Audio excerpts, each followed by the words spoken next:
TV broadcast with our partners with YourView Sports through Cox Sports and with Flow Sports, the conference streaming partner. So we'll be giving everybody all that they can handle and then some in just a few minutes. So I always like to tell the radio audience that you're listening right now, we're going to do our best. We're going to give you somewhere between a radio and a TV broadcast. So I'll be saying the score and trying to keep you updated, but we also will be on the air. So it's a little bit of a magic trick. Yeah, right? We pull a rabbit out of a hat occasionally from time to time, and I think we are getting real close to joining up here now. And I'm going to try to look through the window here and see if they can tell me when we're on, and they'll count us in and point to us.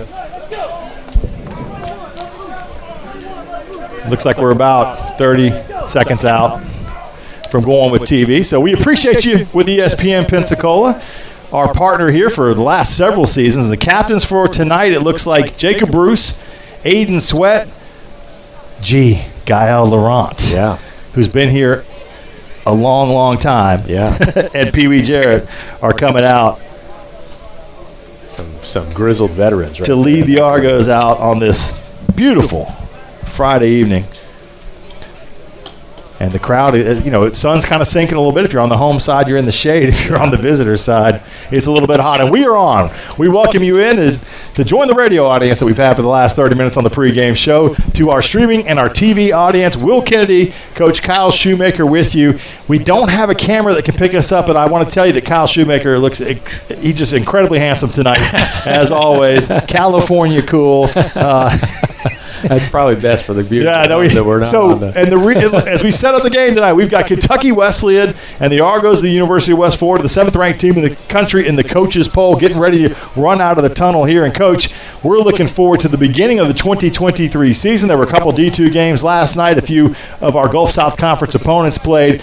But this is our chance to kind of show off something new. Yeah. And that doesn't happen often here. Well, it does because the program was relatively new. But Coach Pete Shinnick, 6 seasons here, a national championship, another trip to the final, another trip to the Final Four. I mean, a resume in starting a program that probably will never be equaled at any level, has moved on to Towson State. Caleb Nobles, who you know well, the first quarterback here. Went on to be a graduate assistant and assistant coach before leaving us to go to Clemson. He's back. It's his first game. What do you expect? What do you think's going through his mind? Yeah, I mean, he's a dialed-in guy. I'm sure he's going to be super laser-focused on getting these guys, playing to the level that they're capable of. And, I'm excited to see how it all shakes out. There will be some new faces with this Argo team, but the familiar ones, we just mentioned the captains that were walking out. Pee Wee Jarrett is out there. He's all-conference type, all-American type, had a great season last season, more than 30 touchdowns, almost 3,000 yards passing, ran for closing in on 800 yards and a bunch of touchdowns. He is the catalyst for this offense. Jacob Bruce, left tackle, has been a starter every season he's been on the campus here in Pensacola. Aiden Sweat, one of the defensive stalwarts, is out there as a captain, as is Gael Laurent. Talent on both sides of the football and some new talent coming in. A lot of transfers on this Argo team, as many as 50 new faces on a roster of about 100. So about half of them are new. Some new coaches, Cavell Connor, new defensive coordinator. You bring in Joe Wintrick, who's been here before as a player, is now back as a full-time coach. Jordan Rims is back, who's been here before. It's interesting. It is. Lucas Mello. What a great name for a defensive line coach. He is not mellow. He's intense. I think the defense, you're going to see a little bit different energy, which is not a bad thing. Yeah, no. One of those last scrimmages I was out at, those guys they got flying around. They got great energy. They were hooting and hollering on the sideline after they made big plays and dancing afterwards, and they were having a good time, which is huge. We are in a different broadcast position, not up in the booth. We're down in the end zone, the tunnel end zone, getting ready to watch the two teams come out. And so the sun sinking here. I'm looking forward to this one. I've been following them all through fall camp. There's the fire extinguishers coming out. I've been following this team through fall camp. Coach, you come out and watched a couple practices. This is a group that, you know this, you're tired of hitting each other. You're tired, if you're in the white jerseys, of seeing the blue jerseys, the navy jerseys across from you. Let's mix it up. Let's play somebody else at this point. Yeah. That's a good feeling when all of a sudden it's somebody else. It is. It's a great feeling. Those guys are excited. You're excited as a coach to see what you got and put it all together. It never goes exactly the way you think it's going to go, but that's sports, that's football, and it's going to be a fun night for sure. as the Argos take the field wearing the blue jerseys, white pants tonight, which is it's a slick look. It's a very clean look. It is. It's a great week one look for sure. They always got a lot of good uniform combinations here for sure. A lot of good gear. Their opponents, the Kentucky Wesleyan Panthers, coming in 2-9 last season. They play in a conference up north, wearing all white look tonight with a little bit of that purple trim, white and purple their colors. So there's going to be a lot of white pants on the field here. So that is, yeah. Don't let it confuse you. We'll keep it all straight. But they come in and they've got a relatively new head coach on their side as well. And Caleb Nobles has told me he's been talking with their coach a little bit. You know, they've had a nice relationship, kind of sharing information. Yeah. I watched a little bit of film of them playing Tiffin last year. You know, they had some tough moments, had a couple moments. They do have some talent. Caleb was telling us in the pregame show on the radio side, and it's something we've shared on social media as well. You know, the quarterback's got some experience. They have some guys that can, at receiver, that maybe can make some plays, and some runners that are pretty good. And defensively, they got some good size and some bodies. And they'd love to come in here and pull off an upset. So you can't take anybody for granted. No, you can't. It's always, if there's going to be an upset, it's usually that week one where something weird happens. A couple things on special teams or something. There's always those kind of funky things that can swing a game one way or the other. And so it's really about being able to execute week one and not trying to outdo it. One thing that is going to be a big difference this year, and it's not anything to do with the players on the field or the coaches or anything, it is we have replay.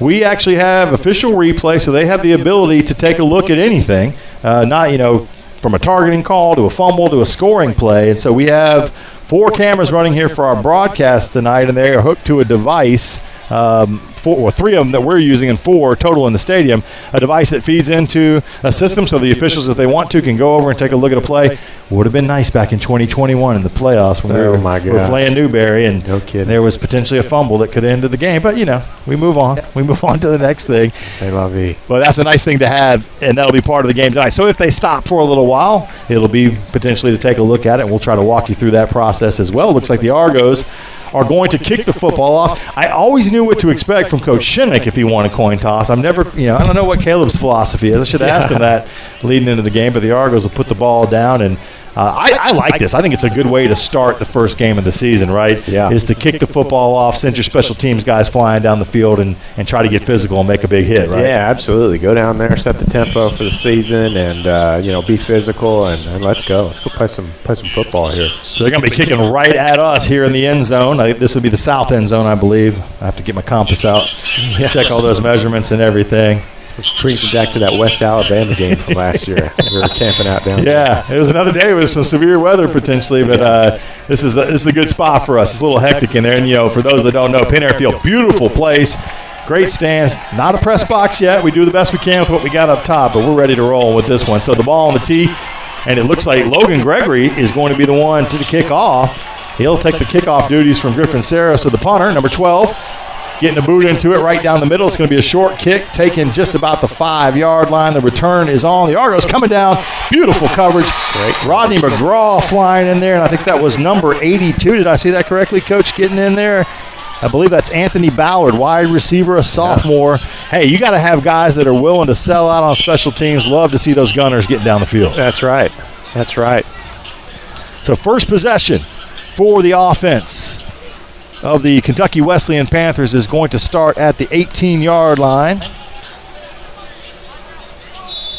And we'll see what the Panthers can get going here in the early stages of this football game. We'll set the offense and the defense for you here in a second. First down, 10 to go. Christian Arambidi is the quarterback. And the running back set up right behind him is Jatorian Dillard. Quarterback keep around the right side. Got a little room to run, but nice job of getting over there and closing that off pretty quickly.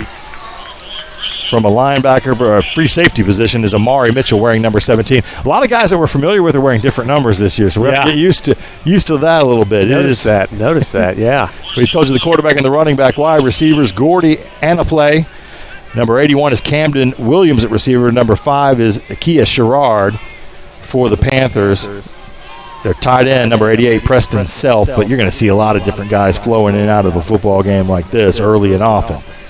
Man comes in motion. They'll go with a little bit of a sweep. There's plenty of Argo defenders out there looking to shut that down, coming up and making the stick from the linebacker position, number 30, getting in there. And again, no Willie Jordan, so that's going to make a few other guys are going to have to jump in and make the play. Yeah, nice little physical play there by those overhang defenders and those corners out there. That's a freshman, Donovan Barnes, coming up, number 30, and making a nice play. That was nice. So that brings up 3rd and 4 from the 24-yard line.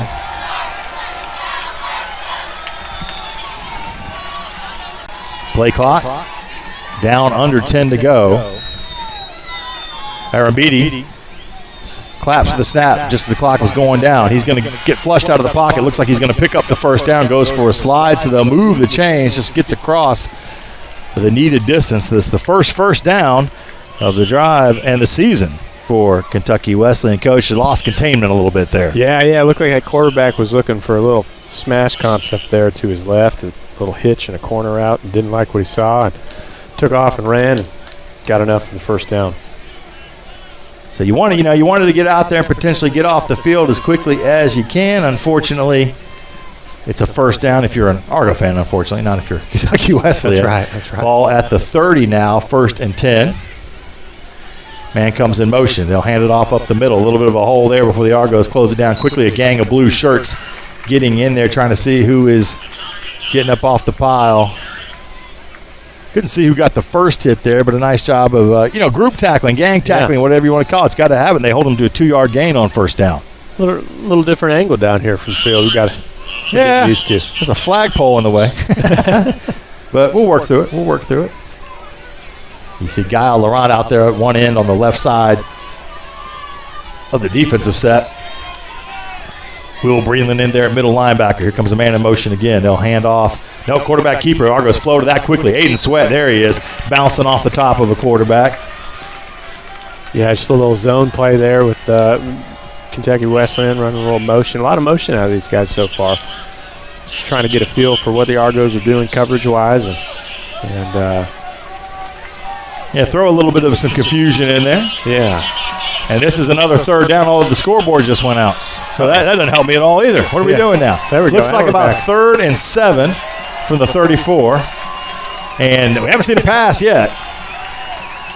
Armbidi will pass or look to pass. He gets flushed out of the pocket. Oh, the ball is in the air. It's on the ground. It looks like Kentucky Wesleyan will fall on it, but the Argos defense gets to Armbidi. Looked like he didn't know exactly what he wanted to do. Was he going to throw it? Was he going to tuck it and run it? And then he lost the ball. So not a turnover, but pretty close. And there's a couple guys. There's 2 right there, Coach, that were involved in that play. Jacob Dorn, the defensive end, wearing 0, and John McMullen, number 5. Coaches have been telling me that guy has been wrecking plays all through fall camp from his interior defensive line position. One of those guys got in there and put a nice swipe with the hand on that quarterback's hand as he was running for his life and popped that ball out. That was nice. Nice play by the defense. Good finish to that initial drive there. Blake Vivretti is the punter. He is back to looking to take this snap. Short punt. It's fielded midfield. Return is on. Bouncing out to the left. Got a sideline. Getting it up the sideline before being knocked out of bounds deep into Kentucky Wesleyan territory. Great punt, return, and special teams already. We've seen some good coverage. Yeah. We've seen a good return. Great return. And the Argos will get the football and an opportunity to get the offense going here. And we'll take a break right here. First time out of the season. No score. 10:40 left to play in the first quarter right here on the UWF Sports Network. So we'll play. And I have a tally sheet for myself here. Yeah.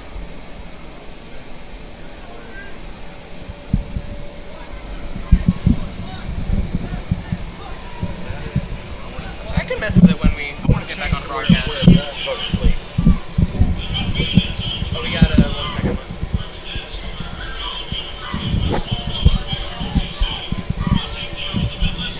First time I've seen us get knocked out of bounds and not get to fight. Wow.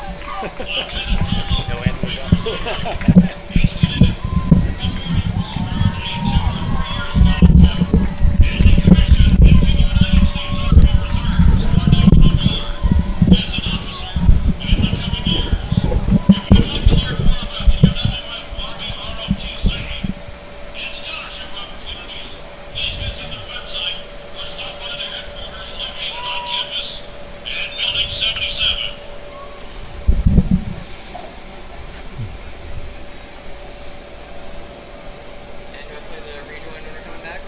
Yeah, you don't have to.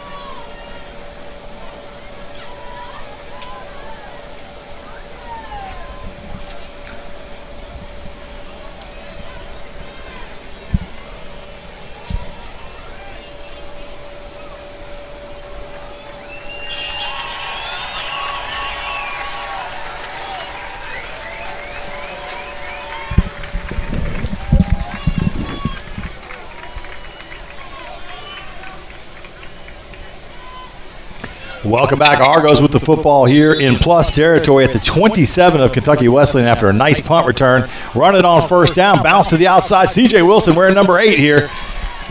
Pick up a couple positive yards on first down. Killer field position to start your first drive on here. Absolutely. Great job by the defense, by the way. Wesleyan did pick up a first down. Had it for 6 plays, ran 4 minutes off the clock, but really didn't go anywhere. It was just kind of like running in quicksand. So great. They're going to say about a 2-yard gain. 2nd and 8 now. Ball advanced a couple yards to the 25. Jarrett back to pass. Quick out. Finds Jacoby Quillen in some space. Gets across the 20. That'll set up a 3rd and short. Something we haven't seen a whole ton of is that quick passing game. Get it out of your hands, and I think Pee Wee Jarrett really likes that. Yeah, nice, accurate little stick route and throw right there, and Argos are going quick. We'll go tempo. Real quick one out to Caden Leggett. Got Quillen out the block in front of him. Not much on the play, but enough to move the chains. He'll get a couple yards. It's a first down Argos, first of the season. Boy, I like to see this. This is a little bit of the Caleb Nobles imprint, isn't it, Coach? Let's play fast. Let's get the ball out quick. It's a lot faster. These guys are moving. They'll set up shop now at the 15-yard line. First down in the red zone. First time this season that Pee Wee Jarrett's been really good here, and he's got some weapons that he can just kind of put the ball up to. Triple bunch on one side, single on the other is Leggett. He's looking to fire. He's got a man. It's John Giles. Giles pulling some defenders with him. The big fella, 6'4", runs about 220 out of Virginia Union. Yeah. Led the nation, Coach, in block kicks last year. Yeah. They ran the ball out there. I think they had one of the leading rushers in the country at Virginia Union, so he wasn't getting a lot of pass-catching opportunities. Gets his first here. He showed his quickness for a guy that's 6'4" right there. That was impressive. Picks up 8, 2nd and 2. Jarrett will keep it, but a nice job by this defense of getting in there and getting Jarrett before he can really get anything going. Pee Wee Jarrett is your quarterback. C.J. Wilson at running back, but you'll see a few other names. Caden Leggett, Jacoby Quillen, John Giles, your receivers. Jackson Blaylock is the big tight end, number 13. Jacob Bruce, Oak Stipe, Nash Nelson, Colton Beasley, and Namonta Chop Decor across the front of the offensive line for Coach Steve Sonia. That is your Argos offensive starters. We'll try to get the Kentucky Wesleyan defense for you when we get a chance. Love that nickname. Big Chop. Oak Stipe doesn't need one. His name's Oak. Touchdown. C.J. Wilson and the Argos open the season from 8 yards out. It's number 8, slashing it into the end zone. And the Argos take control of this one early. Yeah, nice little zone with a little tackle lead right there, just wrapping and coming up through. And that was a nice job gashing the defense right there for touchdown. We got an opportunity last year to see a bunch of that from C.J. Wilson, that ability to get down near the goal line, punch that ball into the end zone. Yeah. That'll bring out Griffin Serra for his first PAT attempt. Just money in the bank on PATs last season. Yeah, he was, man. He was clutch. Serra to big kick. Time kicks. The holder. Couldn't see. I think Logan Gregory is holding. It's over the net. Nice long snap from our new long snapper, Don Vellante. And the Argos make it 7-0 with 8:14 left to play in the first quarter of this one as the flags run out.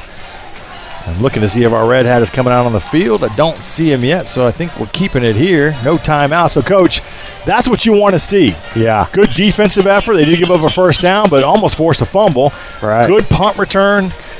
Get your kickoff coverage. Killer punt return. Great job by special teams right there. I mean, that was a complete up until this point, it has been. Well, you set your offense up in short field, right, with just the ability to go 27 yards, and the Argos do that exceptionally well, capped off by C.J. Wilson from 8 yards out to take the lead 7-0, and the Argos will go back on the defensive side of the ball. That's about as perfect a start as you're going to get for Caleb Nobles and company. Really is, yeah. And it's not a lot of quick, short passes. I mean, obviously they didn't have a lot of field to work with, but you could tell. I mean, Jarrett looks, or Pee Wee looks, he looks focused. He looks like he knows what he's doing. He's getting rid of it quick. This is an exciting group to watch so far. Not a bad start, as we mentioned, and we'll get an opportunity to see the defense come back out on the field. While they're getting set to kick, we'll tell you about that UWF defense across the front. Some different names. Jacob Dorn at 1 defensive end. Where's 0? Justice Juice Williams, number 54, name that you know in the middle there. We mentioned another great one. We mentioned John McMullen, Aiden Sweat across that new 4-man front. Cody Lowe at 1 linebacker, where number 7 he plays the Sam. Middle linebacker, the Mike, is Will Breland. I don't know why you don't play Will Breland at the Will, but, whatever. They play Willie Jordan at the Will normally. Gael Laurent getting the start there, as we mentioned, with Willie Jordan out. So 3 linebackers in the 4-3. Eli Williams, big, long corner, number 1. I think he's about 6'4", Coach. You don't get corners of that length very often. Long. Virgil Lemons III is the other corner, wearing 27. Already called his name and saw him in there once. Amari Mitchell as well, free safety. And McGrew Fortune, number 6, plays the strong safety. Those are your Argos starters on D, as Logan Gregory is ready to put this ball back in the air once again. The return will be on. Catching it again just inside his 10-yard line. Nice return this time. Bounce to the outside before a couple of Argos get over there. On the return, it is Jace Nubel from Lebanon, Tennessee. Nice return out there. And I believe, if I saw the number correctly, flying in there to make the tackle was C.J. Farron, defensive back out of Miami Gardens, Florida, number 22. So the Argos defense here getting an opportunity to come right back out. They're probably eager to see, hey, we almost got a turnover last time. Let's see if we can get out there and do it again. Yeah, they're hunting for blood for sure. So they're moving a bunch, play a lot of man. They're trying to make things happen. Having some issues here with the scoreboard. Now it's back on. So this drive will start at the 30 for Kentucky Wesleyan. Wow, a little sprint out from the quarterback. He throws it to the receiver. He's going to catch it. Almost goes down. That's a nice play with the catch out there. Number 14, Cam Sherrard. So they have a Kia Sherrard and a Cam Sherrard. I'm assuming they're brothers.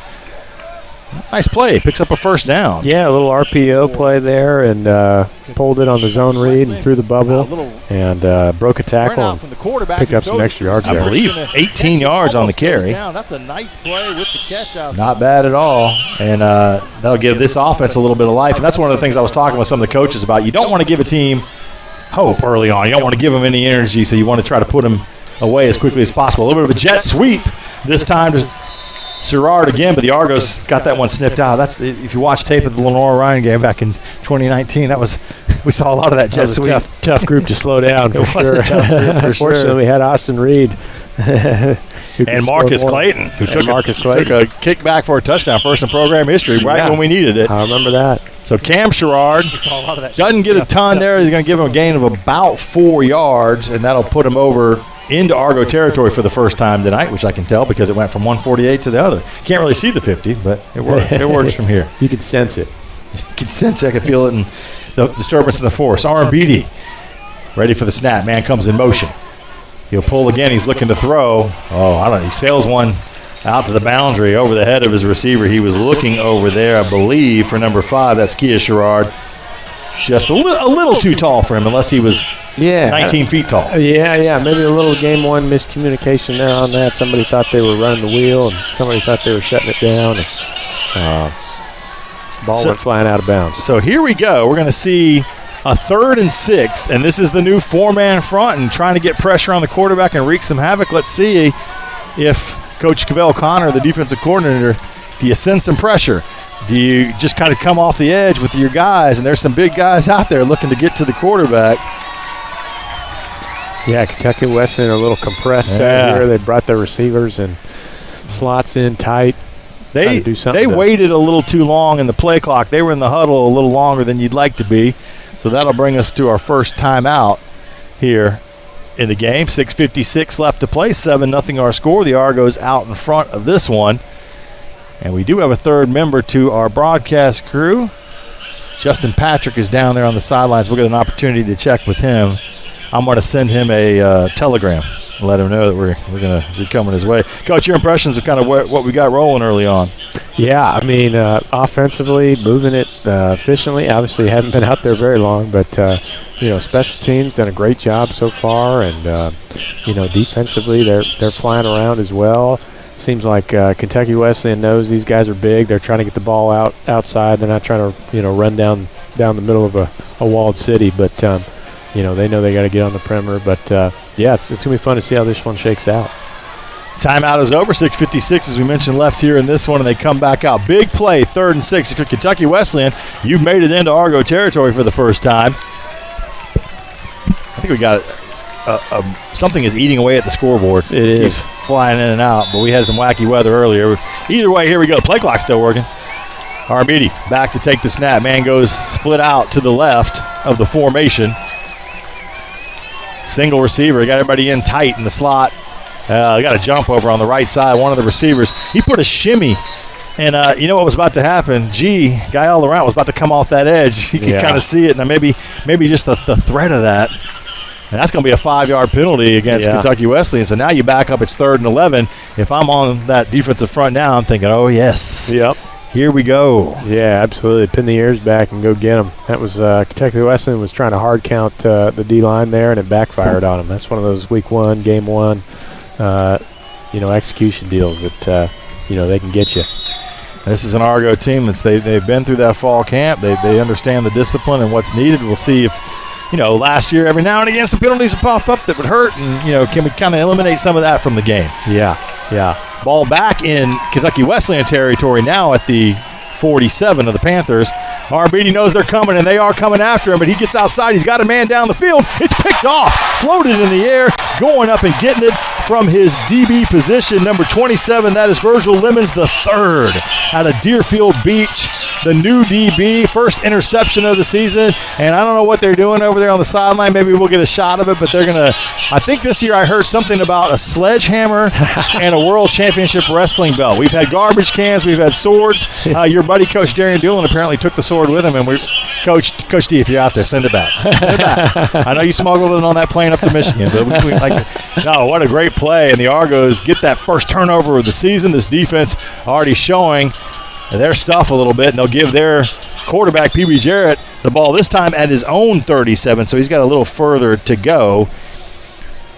Yeah, great job by the defense. First two drives ended in a ball jarred loose, and then a pick pass. I mean, you can't ask for much more than that.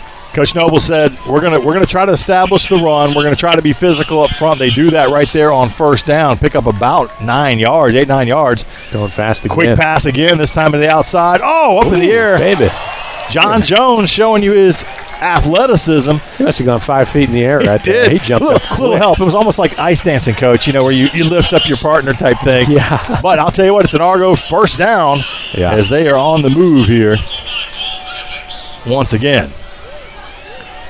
Tempo.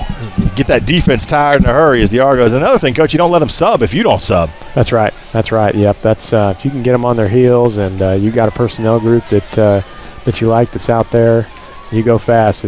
Not much you can do about it. Jones and Quillen on one side, pressure on Jarrett. They're going to get him. First sack of the season. And then a little block in the back afterwards. No flags flying after this one. Whoa. Wow. I think one of the players from Kentucky Wesleyan pushed Oak Stipe after Stipe had kind of blocked somebody in the back when the play was over, and I think an official got caught in the mix. Yeah, that looked like two veteran moves right there. One, the quarterback, Pee Wee, taking the sack, not trying to do anything extra. I think maybe last year might have tried to underhand one to a back or do a little extra, and then some nice showmanship there by Oak Stipe right there, just getting tapped and falling over right in front of the ref. That was well played. There's only one Pat Mahomes, right? And Pee Wee might be that one day. Yeah. But I'll tell you what, this is what we talked about. The Argos got a couple of these last year. That unsportsmanlike 15 yards, that is huge. Yeah. And it was interesting. You had two big wide receivers on one side of that set, Jacoby Quillen and John Giles, Caden Leggett on the other. I think Pee Wee was going to try to go deep on that one, which we really haven't seen the deep throw yet. Yeah. But nice job of getting to him, and I know it still won't make Coach Saunier happy that they got to the quarterback, but the good news is you get a first down, 15 yards out of it. No doubt. he'll be over there yelling. And I said this. We were talking about this on the preview preseason special we had. Is there's another stoppage of play with Coach Nobles, and one of my favorite things to hear. I'm sure you probably hear this at night sometimes.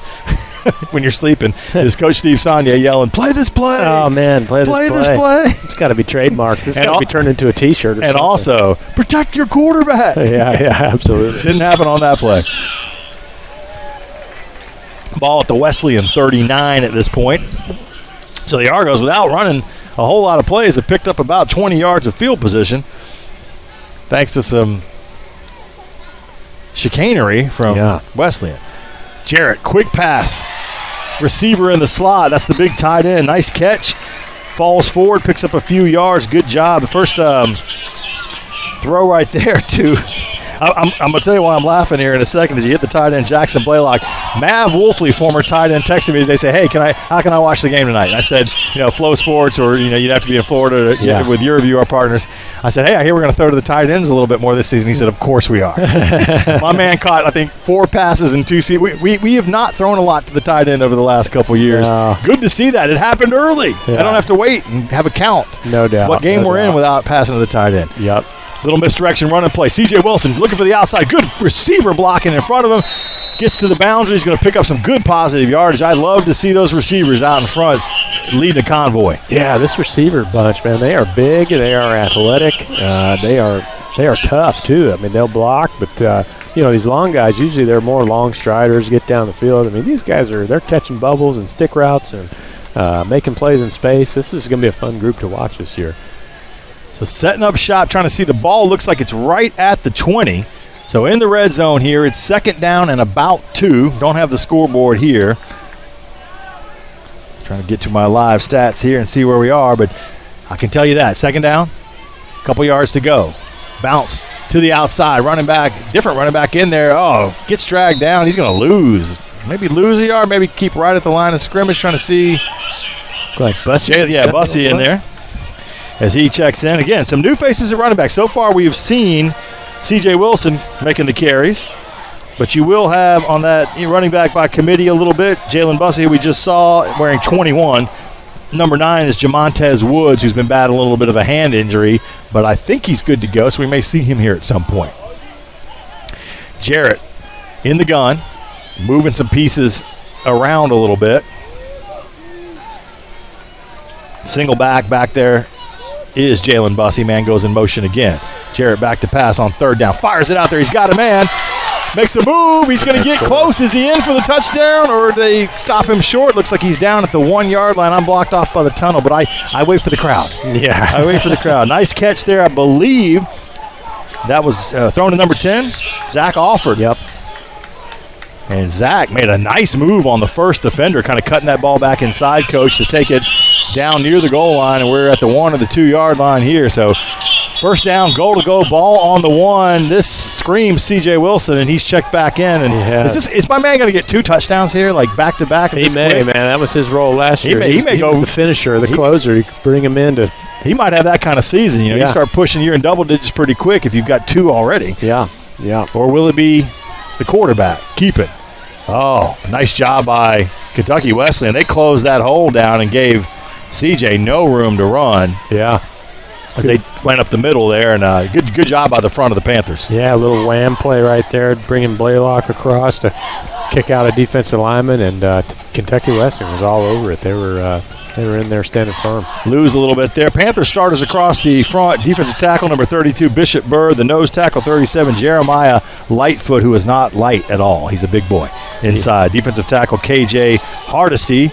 On the other side, wearing 38. We'll get the linebackers for you after this play. Loss of maybe 1 or 2. Jarrett back to pass. He's going to roll out to his right. He's looking. He fakes a defender. He fakes another defender. He cuts it back inside. He's going to get in for the touchdown. He's just too big as he goes over a defender. So it's not C.J. Wilson. It's touchdown Argos, and it's Pee Wee Jarrett, his first of the season on the ground. Yeah, great little improv right there.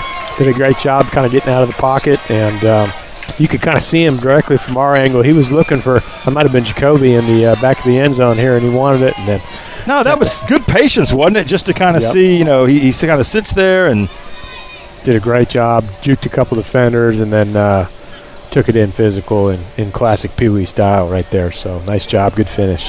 Yeah, you try to go low on him, and he might bury you if you're not careful. Yeah. Snap is good, hold is down, kick is soft, and it's up, and it's good, and it's 14-0 Argos. Take the lead. I'm looking to make sure Pee Wee's not limping a little bit, but he is not. We'll take a break with the two teams. Argos on top by 2 touchdowns as we're right here on the UWF Sports Network.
The drive summary is giving me nothing. It gave me the first drive, but I can't get it won't click. You got scoring summary.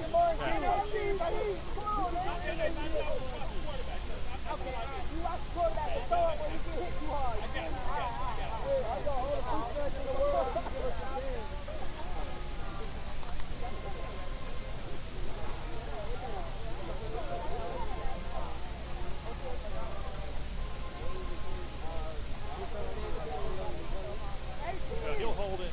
We'll get 4 commercials in. And then when we go to the end of the quarter, we'll do 2.5. Let's go 1-8. Let's go 1-8. First college football game 1-8. Hey, don't 1-8. Hey, don't drop the ball. Hey, 2-8. Let 1-8 get it. Don't drop the ball. We want 1-8. Don't drop the ball. See, even the refs want 1-8. Don't drop the ball.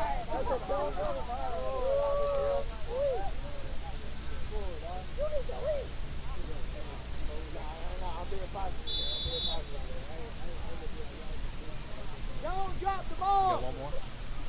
Oh, yeah, it's about 30 seconds.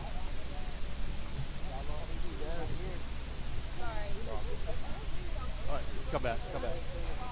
Okay, turn off the... Yeah, just stop that. Kick is in the air.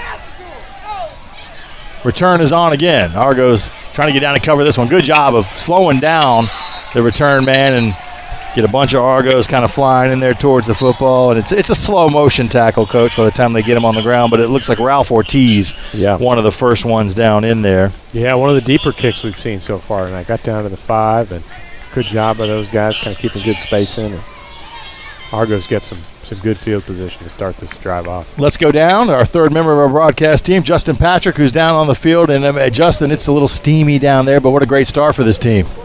Yeah, and not just this weather is hot, also this team's coming out hot. Defensively, they're looking really strong right now. A couple first downs that draw some question marks. You're going to see how the team develops that later on in the year. The thing I'm noticing the most, the size difference between UWF and Kentucky Wesleyan. It's a major difference, and it's going to really play out to the Argos' favor throughout this game. Hopefully see some of those big boys across the front get the job done. And there we go.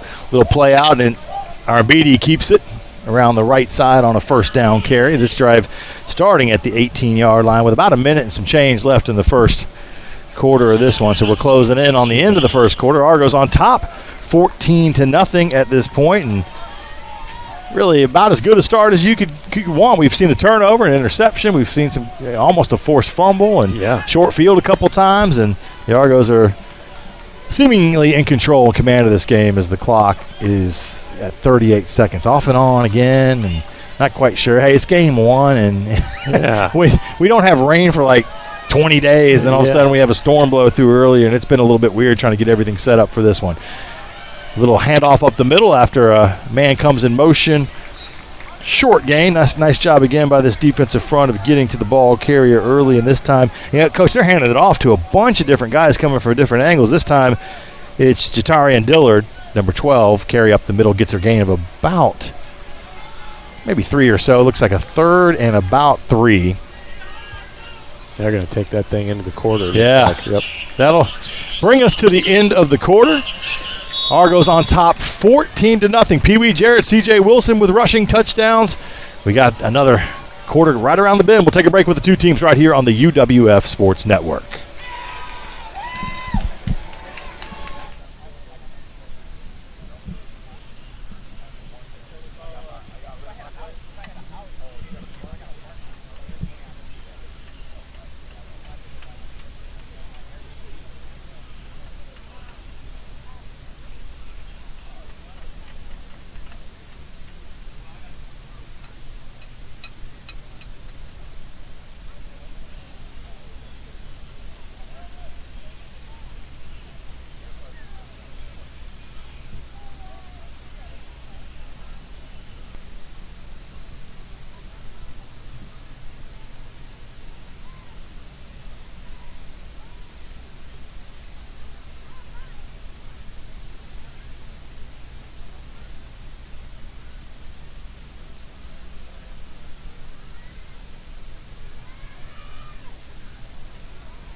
We're back here.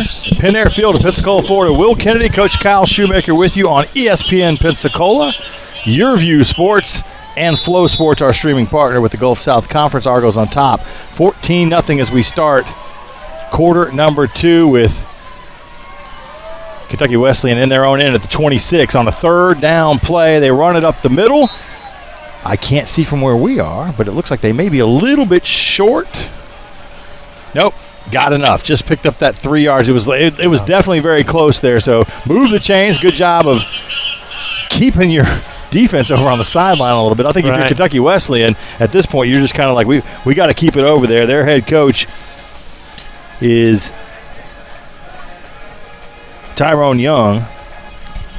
Yeah, again, a young coach, kind of like Caleb Nobles, and got to be smart about trying to protect one unit if it's already been in that kind of game early on. That's run on first down. They're going to try to establish that run game and figure out a way to run the ball. And I think they've only attempted 2 passes. Yeah. And one was almost a fumble, and the other one was an interception. So not really, or one they sailed out to the boundary as well. So not really on fire. By the way, Pee Wee Jarrett's been hot. 6 of 6, 58 yards. Did take the 1 sack, but it has a rushing touchdown. They spread it around, too. We've had 5 different guys catch footballs in this one. C.J. Wilson, 5 carries for 25 yards and a touchdown, so a nice 5-yard-a-carry clip. Second down and 8 after a 2-yard carry on first down. A little bit of a pitch to the outside, running room up the sideline. Finally, the Argos pushed the ball carrier out of bounds, and that was Deonco Wilkerson, a wide receiver. So a little bit of that was an interesting play as the quarterback gets out there and just kind of pitches it to a man on the run, and the Argos get caught there. Picks up about 20 yards. It's 1st and 10 out at the 47 near midfield. Kentucky Wesleyan had just inched into Argo territory on a previous drive before they backed up with a penalty. They're back to it now, trying to get that little option play going again. It's a good thing to do when you got a first game of the season and a defense that's got new coaching. I mean, if you bring all these different looks and motions and a little bit of that option game, it makes it tough. Yeah, no doubt. Yeah, that you got to be able to get lined up, get adjusted, and that all that motion and movement makes it tough on you for sure as a defense. Looks like a gain of 3 as this drive started back at the 18 with about a minute and some change left in the first quarter. So they've been able to hold the ball a little bit here and get on the move up the middle. I'm trying to see who the first guy to get in there was. One of the DBs came flying in there. Kind of caught UWF in a little bit of a blitz there, ran right into it, but it wasn't a run blitz. It didn't get quite across. It got cut off, and they got creased a little bit there. That was Braylon Anderson, number 9, that jumped into that hole and had to try to make the tackle. 3rd down and 3. Argo 46 is the line of scrimmage. Can the Argos come up with a stop here on a 3rd down? Emilio Rios in there at linebacker. A little bit of a misdirection. Oh, wow, they caught him there. Into the secondary. It looks like the turf tripped him up there as he had gotten inside the 30, rolling towards the 20. About the 20-yard line is where he finally kind of fell forward. See where they spot him. Yeah, a little reverse action there for the Panthers. Yeah, that was a nice play. And really caught the Argos all flowing one direction as the ball was going the other. You can see, I think what Caleb Nobles was telling us during the week, that they've got some playmakers. They've got some athleticism over there. They do. They might have caught a couple more if Turf Monster didn't get number 5 there, but he might have gotten a little excited. Man comes in motion here. Armbidi looks like he's going to keep, and he's got nowhere to go. The Argos had that one sniffed out well. Trying to see McMullen was in there at the middle of that defensive line. Yeah, it was John McMullen. He's not tall, but he's quick and he's thick, and he just kind of gets in there and gets between the linemen, and all of a sudden he's in your backfield. Yeah. In this case, he's bringing Armbidi down for a 3-yard loss, so 2nd and 13, ball backed out to the 21. Some bigger bodies in there, Coach. Looks like number 99, Traquan McNair, the big redshirt junior out of DeLand, is in there. That one of those defensive tackles. He is a big feller. Space eater, as they say. Mm-hmm. See what they do on 2nd and long. They're going to throw it over the top. Got a receiver. Nice job by the defender getting a hand up over the top, and maybe a little bit of contact, but nothing that's going to draw a flag, and that is that Brandon Cross? Brandon Cross in there. You know what? It takes me a second. I see number 2. You know what I'm going to say. I'm thinking Rodney Coates. I'm thinking Dre. Dre. Yeah, you think about your guy Dre. Getting in there. We did the back flap like Dre did too. Yeah, we did see Rodney. Coates here at the game, didn't he? Probably, walked over earlier. Right before. Yep, that's probably what made me think number 2. Nice job by B. Cross, who's out there playing at one of the corners right now. And you're going to see this Argo defense, especially the 2 deep, roll those guys in and out quite a bit. Maybe even go 3 deep a lot of time. There's that much depth on this defense. 3rd and 13. Go with a running play. Not going to get much. Back to about the 20, so maybe a gain of 3 or 4. That's going to bring up a 4th down. They're going to bring out the field goal unit. And that'll set us up here.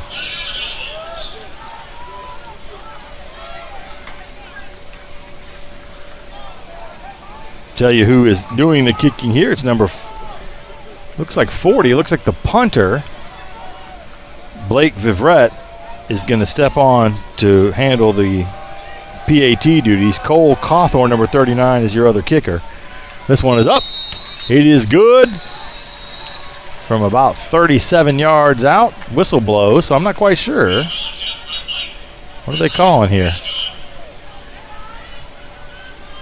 We'll have to wait on the officials here. It's a late whistle. We got a timeout potentially coming for the 2 teams. I see my friend Jim Hammond, the red hat over there, itching to get on the field. There's Rodney Coates grabbing the ball after it was kicked up this way. Waving off the flag. Field goal is good. 9:50 left in the first half of this one. 14-3 is our score. Let's break with the two teams. 2-minute break right here on the UWF Sports Network.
Back with you here in Pensacola, Florida. Will Kennedy and Coach Kyle Shoemaker with you on the UWF Sports Network. Thanking our broadcast partners, ESPN Pensacola, our radio partner here in the Panhandle of Florida. YourView Sports, our television partner, broadcast partner through the state of Florida and along the Gulf Coast. And, of course, Flow Sports, our GSC, Gulf South Conference streaming partner. We're on a triple cast tonight. The only way to fly. This kick gets past C.J. Wilson, rolls into the end zone. Do you need to touch it? Yeah, he picks it up. I thought he did touch it before and then he kneels it down. That was a little bit of theater, if you will. Let's take it out. The Argos are going to start this drive after downing it for a touchback in the end zone at the 25-yard line. Coach, we kind of haven't seen the explosive offense yet that we're kind of used to, and really, I say this in all seriousness, man. We've got 9:48 left in the first half. We haven't seen a deep ball downfield. When was the last time we did a UWF game and we hadn't chunked one at this point? I was thinking about that. If not 10 by this point. We're averaging 5 yards a play, and Pee Wee 6 for 6. It's a whole different deal. Quick passing game, right? It's coming out quick out of his hands. Maybe like 3 for 6 for like 150 yards or something crazy. And one of those is a 50-yarder to Leggett or Durden or somebody. Yeah. So bunch of new receivers into the game here. I see Mystical McGee out on one side of the football, kind of getting into your depth chart a little bit. Number 16 is Toller Keegley, and they'll get it out there to Keegley. Nope, that's actually quick out there to KJ Franklin, a transfer in here, grad transfer coming in out of Prairieville, Louisiana. He's quick, Coach. He's a different kind of receiver than we've had in a while. You can get it to KJ in space. He can make some people look foolish. You saw it right there on that first play. He put a little juke and jive right there on one defender and made him fly right past him. So the Argos pick up a first down, gain of 12 out to the 37-yard line. They've been just kind of methodically moving their way down the field all night. You know, just kind of taking what the defense gives them, a lot of high percentage stuff. Haven't no shots yet downfield though. Yeah, like we were just talking about. Handoff this time to Bussey. He jumps over a couple piled up in front of him. Nice little move there. You see, that's one of those, Coach, you've been out of practice where you see them work and they're bouncing, over cones or over pads or stuff, and that's the reason you do that, because in a game you may have to jump over somebody like that. Right. No, there's no doubt. You got to get a lot of different creative ways to drill those running backs. give him 2 yards on the carry, but a lot of that was just the nice little athletic move that he made right there. Pee Wee backs out of that one. Play clock down to 12. Bussey in there, single back with him. And it looks like maybe a little bit of a change in the offensive line. We'll get to that here in a second. They'll hand off to Bussey. There's a hole in the middle. He bounces it around, gets up the field. Nice gain on a second down. I was just going to say, Coach, it looks like Namata Decor, Big Chop, has slid into left guard now, where he's been playing, or right guard, excuse me. He's been playing out at right tackle. So I'm trying to see what the move is. It looks like they've moved. If I'm seeing this correctly, it looks like Colton Beasley, or actually Ben Freeman. Ben Freeman is now playing at right tackle, Chop at right guard, and then you've moved in Nash Nelson at center. We'll have to see the rest of that offensive line. Don't know if that's an injury issue or maybe just a little bit of a rotation thing they've got going, but there's a timeout called by Kentucky Wesleyan, their second called timeout. So 7:55 left to play here. 14-3 is our score. We're staying here during the timeout. We're seeing a lot more bodies in the game, and we just mentioned, that last set there were 4 receivers, and all 4 of them were not in at the start of the game. Yeah. Which is testament to how deep, obviously, your offense may be. It is, yeah. And, this is probably one of the coolest games we've played early in the year, too, so you're rotating your guys and trying to keep them fresh, and, that's good. It'd be interesting. Coach Sonia usually travels about 9 or 10 offensive linemen. He likes to have about 9 or 10 that can play. So, And I know, experience-wise, the depth is not where it's been the last couple years, but this is where you can start building that experience with some younger players and potentially getting them in there. Yeah, definitely. It is Oak Stipe, and it is Jacob Bruce over on the left side of that line. Another big tight end. We already talked about Blaylock, but checking into the game, the freshman on the left side is Jake Robinette, redshirt freshman out of Bradenton. He's a big old boy, too, and he goes in motion across over to the right side. They'll hand it in the middle. It is Woods in the game at running back. First time, first carry for number 9. He's going to get forward, pick up another Argo first down. Just put his head down, got behind some blockers, and got enough to move the chains. Out to the middle of the field. Give him a gain of 6 right there for Jamontez Woods. Love to see that for number 9. Oh, here a little acrobatics here. Oh, Pee Wee gets out of the pocket there. Did he bounce that one in there? What are they saying? Mystical McGee's going to try to sell it. We're going to see what. Pocket integrity was collapsed, and Pee Wee had to slide out. Yeah. And we're seeing what they're going to say. Is this going to be our first review? As they come together in the middle of the field, 7:26 on the clock, 14-3 is our score. Is that a little yellow laundry there on the? Oh, yes, there is a flag. Good catch, Coach. You know what? We were both looking down. They might have caught him in a hard count or something like that because Pee Wee sort of spun out of there when I looked up. That little yellow hanky, as Keith Jackson would say. Wait, huh? I just heard a lot of different things. Let's try. We don't have a referee on the mic for this game. Something on for the TV offense, broadcast. An illegal substitution on the defense. Yeah, so is it offsetting? I think it. Let's just play the play again. Yeah. First down and 10 from the 50. How about that? Another shot here. That never happened, as they say in the business. Once more for the radio guys. That was a dress rehearsal. Let's try again. Woods, the single back in the backfield. Looks like out on one side of the set on the right side, you've got Jacoby Quillen, Caden Leggett, John Giles on the left side. Jarrett spins out again. There's that flip you were talking about. Jamontez Woods having to dance around some guys. I'm not sure they're going to get much out of this play. They may lose some yards, but nice job by Kentucky Wesleyan and Coach Young of bringing some pressure up the middle. Yeah, kind of bottling it up there, and that's the old Pee Wee we're used to seeing right there, making some improv play that you're like, oh my gosh, trying to make something happen right there. You got Joe Winter coaching the running backs here. We mentioned Steve Saunier. Ron Dickerson Jr. is your wide receivers coach, and Big Mike Beaudry took us to the national championship game back in 2017. Back as a GA, he's working with just about everybody on the offense. What a catch by Woods. He's not going to get much.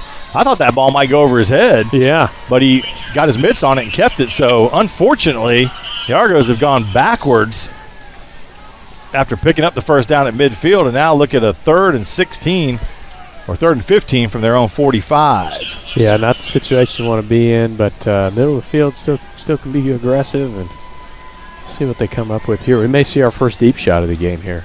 Yeah, I'm waiting for it. 3rd and 15 is the time, right? Might as well. Not many other choices. Bunch of receivers out there. Zach Alford, KJ Franklin on one side. Mr. Will McGee. 3 receivers to the right of Jarrett. Single back is Woods. Jarrett slides to his left. He's looking down the field. I don't know where that was going. His receiver. That looks like maybe receiver and quarterback were on different pages. Yeah. Because that, you never see Pee Wee throwing that far wide to somebody. Yeah, it looked like maybe he thought his receiver was going to shut it down in the middle of the field on that dig route, and the receiver kept going, just threw it right behind him. And good to see the punt team here for the first time. The Argos get to midfield, don't actually get into Kentucky Wesleyan Panther territory, and then go backwards. And now on 4th and 15, they'll send out Logan Gregory for his first punt of the season. This is a guy who led the nation in some punting statistical categories at his last stop, and now he's here for UWF in a great tradition of some pretty good punters. This one right up the gut. Oh, off the return, man. He muffed it, and I don't know where the ball is. Let's see who comes up with it. Ooh, looks like Kentucky Wesleyan may have it. I don't see any Argos jumping around, but that was an interesting one, Coach, because that was not a tight spiral of a punt. It was moving a little bit sideways, and those can be tough to catch as a punt return. It is, yeah. You get off balance on those, and it hits you just the right way, and that can happen right there like it did. We're going to take a timeout now. 5:29 left, our second timeout here in the second quarter. 2-minute break. Let's take one with the two teams right here on the UWF Sports Network.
Back with you here, Penn Air Field, Pensacola, Florida. Will Kennedy, Coach Kyle Shoemaker. 14-3 is our score. Argos on top of the Kentucky Wesleyan Panthers with 5:29 to play before the half. Argos just got Logan Gregory's first punt as an Argonaut, 43 yards after the muffed punt by the return man. So 21-yard line is where the Panthers will start their next possession, down trailing by 11 here. But, Coach, they get a drive going, can come up with some points. Yeah. You got a heck of a game going into the half, potentially. Yeah, absolutely. A little bit disjointed on offense early, but, there's some new faces and some, different players on the offensive line in different spots early on in this one. Armbidi rolls out. He's just going to tuck it and go. Will Breland, oh, hello. Yeah. Gets in there, puts a helmet on him, shoulder pad into him, brings the quarterback down. Little sprint out, run pass option. Maybe a gain of 2. Am I going to be generous and give him a 2-yard gain? What are they going to say? 2nd and 8, yeah, 2-yard gain for R&BD. Breland is just so good. Flows to the football so well. I was putting together the hype video for this week and kind of watching him, especially late last year into the playoffs, interceptions and tackles he was making, and just really all over the field. Yeah, he's just got such a great sense for the football and making plays. Only a junior. You know, he's played a ton in his first 2 seasons here and really is a leader on this defense now. Funny guy, great guy to be around. Handoff this time. The Argos just closed the middle of the line. My gosh. Blue wall. That door shut, Coach. Yeah, no doubt. Big time play in the middle, and you love to see that. That's one thing about playing the 4-man front. Yes, you can get pressure on the quarterback, but also you got guys in those lanes, those running lanes, a little more often sometimes. Yeah. There's not necessarily guys climbing up to the next level and getting on those linebackers as fast. You got more. We like that. We like that as linebackers. Yeah. Maybe a loss of 1 or no gain. It's going to bring up a 3rd and 8 as the Argo defense has really come out aggressive in this possession. This is a big play. Can you get off the field? Can you get your offense the ball back? Maybe some good field position right here. Ball at the 23 on the 3rd down play. R&BD back to pass. Pressure comes. He's going to look to run. Oh, he goes to throw. Somebody got him from the backside. Is that a fumble? Is it an incomplete pass? I couldn't tell if his arm was moving forward. They'll wave it off. Incomplete pass, and the Argos are going to get a chance to punt the football here. It looked like he was getting ready to heave that thing down the field. He was. It was going to be a chunk for sure. They were just going to kind of toss it up and see who could go get it. Must have slipped out of his hand or something. Must have gotten batted right as he threw it or something. We had that. Surprised It was we didn't kind of like it was in the first half where he was back here, and we kind of got to him. They fell on the fumble, but it was very similar. Yeah, absolutely. Don't you, as a quarterback, right? Never played the position in any high level other than Pee Wee. Like, you got to get rid of that football. Yeah. I don't want you can't just get rid of it too fast. But you got to have a clock in your head. If I've held on to it for this long, I might as well run. Yeah. At that point, you might have a little delay game here. Yes, play clock went down, and they're going to have to back this up now. Punting from the 18 instead of the 23. Interesting. Delay of game will be the call. We can see the play clock. We got a nice clean view of the play clock. Now, here's what I can't tell, Coach. Back to return the kick. Who is it? We got 2 27s. Is it? It's Virgil Lemons. Virgil Lemons the third. There's a receiver with 27 too. Wasn't sure which one it is, but it'll be Virgil Lemons, who has an interception in this game. Why not take a punt back? Right. Why not take a punt to the house, right? I'm getting used to the nuance of the back flaps and the socks and all that with the guys that have the same numbers. Well, you know what? The Florida Gators found out the hard way last night about special teams and same numbers. Yeah. Cost them big. That thing is a shankopotamus a little bit. Lemons is going to run up on it. You might want to get away from it. Don't let it hit you. You don't want to stay too close to that deal once you decide you're not going to pick it up. Not a bad spot to be. It looks like the Argos will get the ball about their own 40-yard line. So, more or less kind of getting it back where they punted it from. Yeah. What do you want to see, Coach, in the last 3:32 here if you're Coach Nobles and Coach Dickerson in this offense? Yeah, you want to be able to see you'd like to make this maybe the last drive of the half, get down there and score and leave Kentucky Wesleyan with no time left on the clock.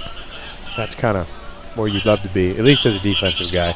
Maybe as an offensive guy, you just want to score fast. The Shinnick philosophy was like if it took 30 seconds, it's fine. We're not really bothered. Yeah. This drive starts at the 38 with 3:32 left. Argos up 14-3.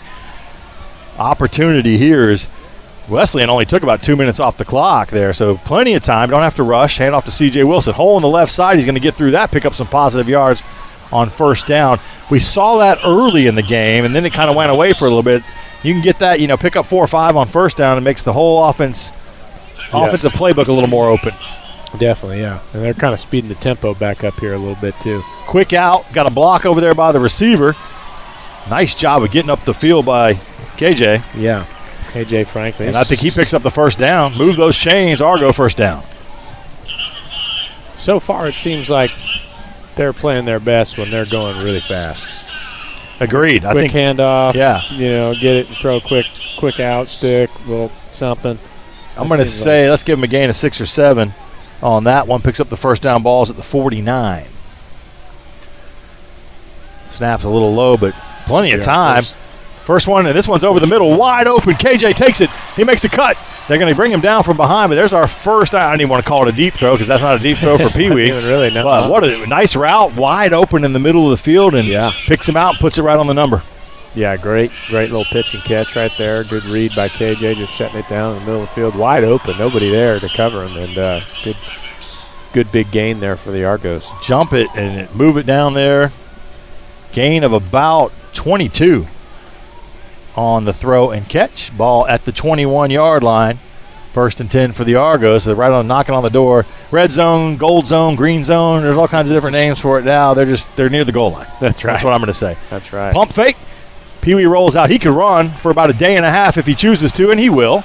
Will he hurdle somebody or will he step out of bounds? Oh, he listened to me. I said, let's not hurdle anybody and let's not try to run over defensive backs. And how about that, Coach? He just slid out of bounds. Man, that's the quarterback whisperer right there, getting them coached up. I see Pee Wee around academic buildings here and kind of all over the place, and I'm always talking to him about it. I know the coaches are too. Hey, man, you remember that surgery you had? You don't have to have that. Sometimes it takes a major injury, unfortunately, to learn those lessons. Ball down to the 8-yard line, so a nice gain of 13 on just the it was like a – Coach, that was kind of like a jog in the park, wasn't it? It was. He's not he runs effortlessly, you know. Well, he didn't have to try to turn it up that time. They'll go to the left side of the line, puts the head down, drags some defenders down inside the 5, near the goal line. That's some good, tough running by Jamontez Woods, big number 9. See where they spot this. But the Argos, Coach, we talked about this is what you want, right? It is. With the run, with the pass, and all of a sudden we were just saying they look a little disjointed on offense. Now they look like a machine. Yeah. You know, they got that one big play, but they've been kind of, just dinking all the way down the field all night. 2nd and goal from the 3, gain of 5 on that run by Woods. Argos.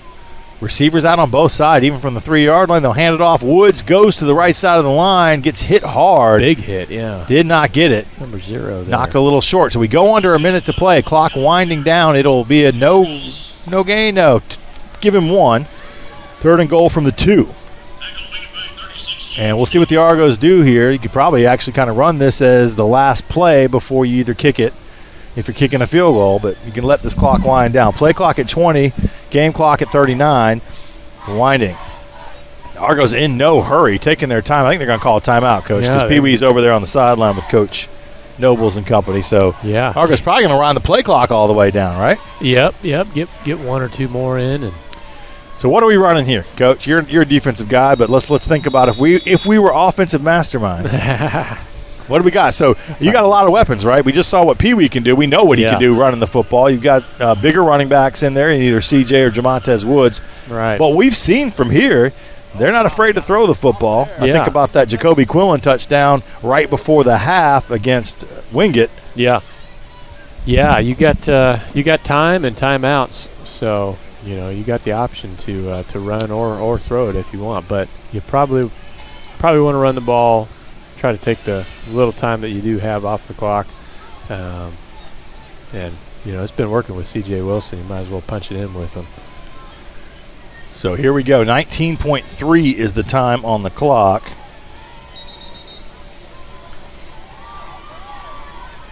They're going to come out.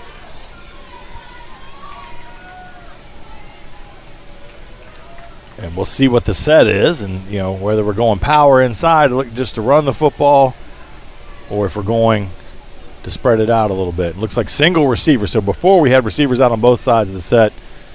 Looks like Jacoby Quillen, or is that John Giles? Can't really see. Actually, now they run both of them out there, so it is the big guys, Quillen and Caden Leggett, actually. Got an extra offensive lineman in there. Yeah. So you do bring an extra lineman in. You got a single back in there with Pee Wee. And play clock now at 17, but the clock is stopped, and we get a whistle, and it looks like a timeout for Kentucky Wesleyan as they'll come out on the field. So this is one of those. This is like an NBA game. You got like 20 seconds left, and we're going to keep calling timeouts and make it last forever at this point. There's not a ton of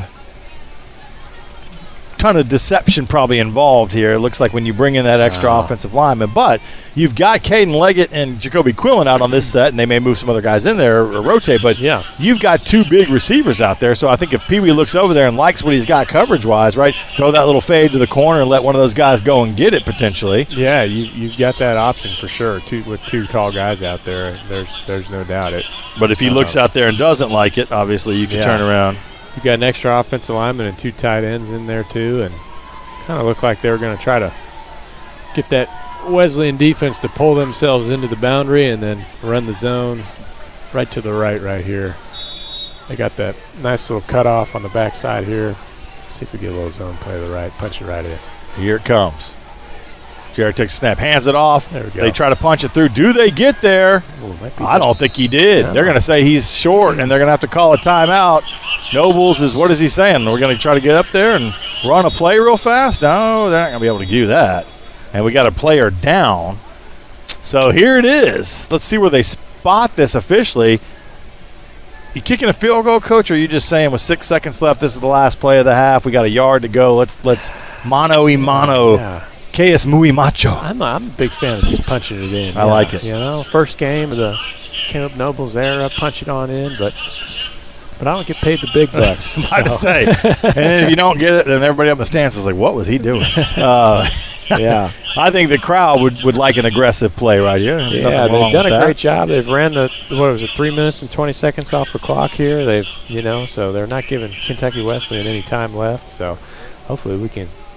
I'm not going to forget here. We're going to get Coach Nobles coming off the field with Justin Patrick here.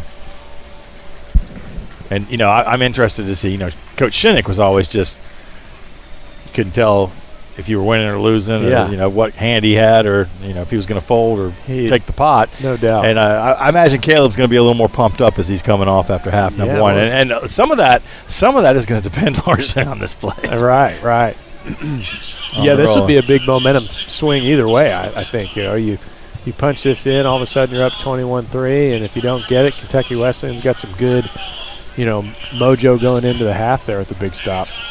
This is it's kind of a payoff play right here. Argos knocking on the door, and the clock is running. What are we doing? Are we going to snap it? Oh, did we not get it? I don't think they got it snapped in time. But the clock shouldn't have started. It was a timeout. Right.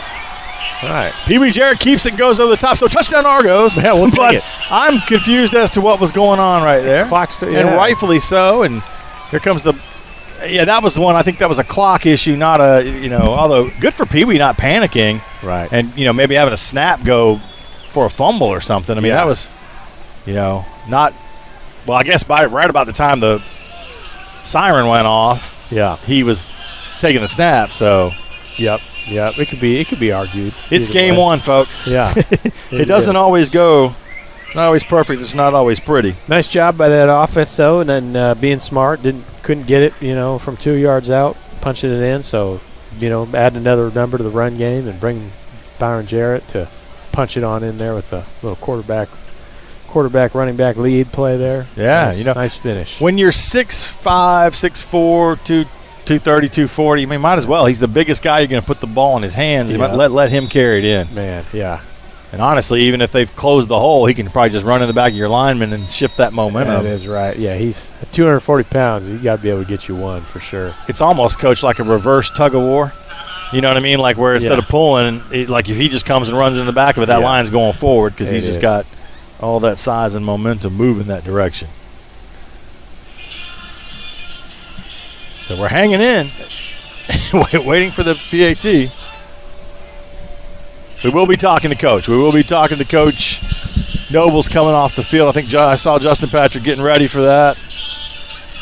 So we'll make sure that he doesn't escape. And he might try to. You never know sometimes. We got a nice halftime show coming your way. Coach Shoemaker and I will give a little recap on some of the stats from half number one. Yeah. And then we will be hearing with Willie Jordan, sitting down with the linebacker. I got a chance to sit down with number 3 not playing tonight, obviously. Hoping to get him back. A little bit of a nerve thing going on with Willie, but, hopefully don't need him this week and get him ready to go at McKendree. If not McKendree, then Florida A&M. But Willie's one of that super talented linebacking group, and we'll sit with him at half. We'll have some first half highlights to come your way as well. As the kick is up, it is good, and up into the scissor lift where they're filming. I think the guy up there got his hand on it. I noticed that. Heck of a play, kid. He almost barehanded. Fantastic. Let me call in here and get Justin on the line as we're going to hold it here while he's trying to bring Coach in. So, Coach Shoemaker, 21-3 our score going to the half. Not bad at all. Yeah. Not a ton of snaps in that first half. Only 30 by the Argos and 24 by the Panthers. Anything really stand out for you? It looked like, the Argos are they're just methodically moving the ball down the field, really patient on offense, and then just playing good defense and special teams. They're just playing good team football. Yeah, and is it as dynamic as it's maybe been at other times? Not quite yet, but we may get there. But the bottom line is you put 3 touchdowns in the end zone, and you're up 21-3. I'm trying to see if I can see Justin Patrick. Am I being blocked off? You see Coach Nobles anywhere? This is where not having our field camera. There's Coach Nobles right over there. Talking with the refs. He's talking with the refs, and I'm trying to see if there's Justin. I see Justin about to get him. All right, he's having a word with the refs. So, we'll hang on. I'm just waiting until we get Justin Patrick. This is live TV, folks. Justin Patrick going to grab Coach Nobles, and there we go. Let me toss it over to Justin. Justin's with Coach right now. Justin? Okay.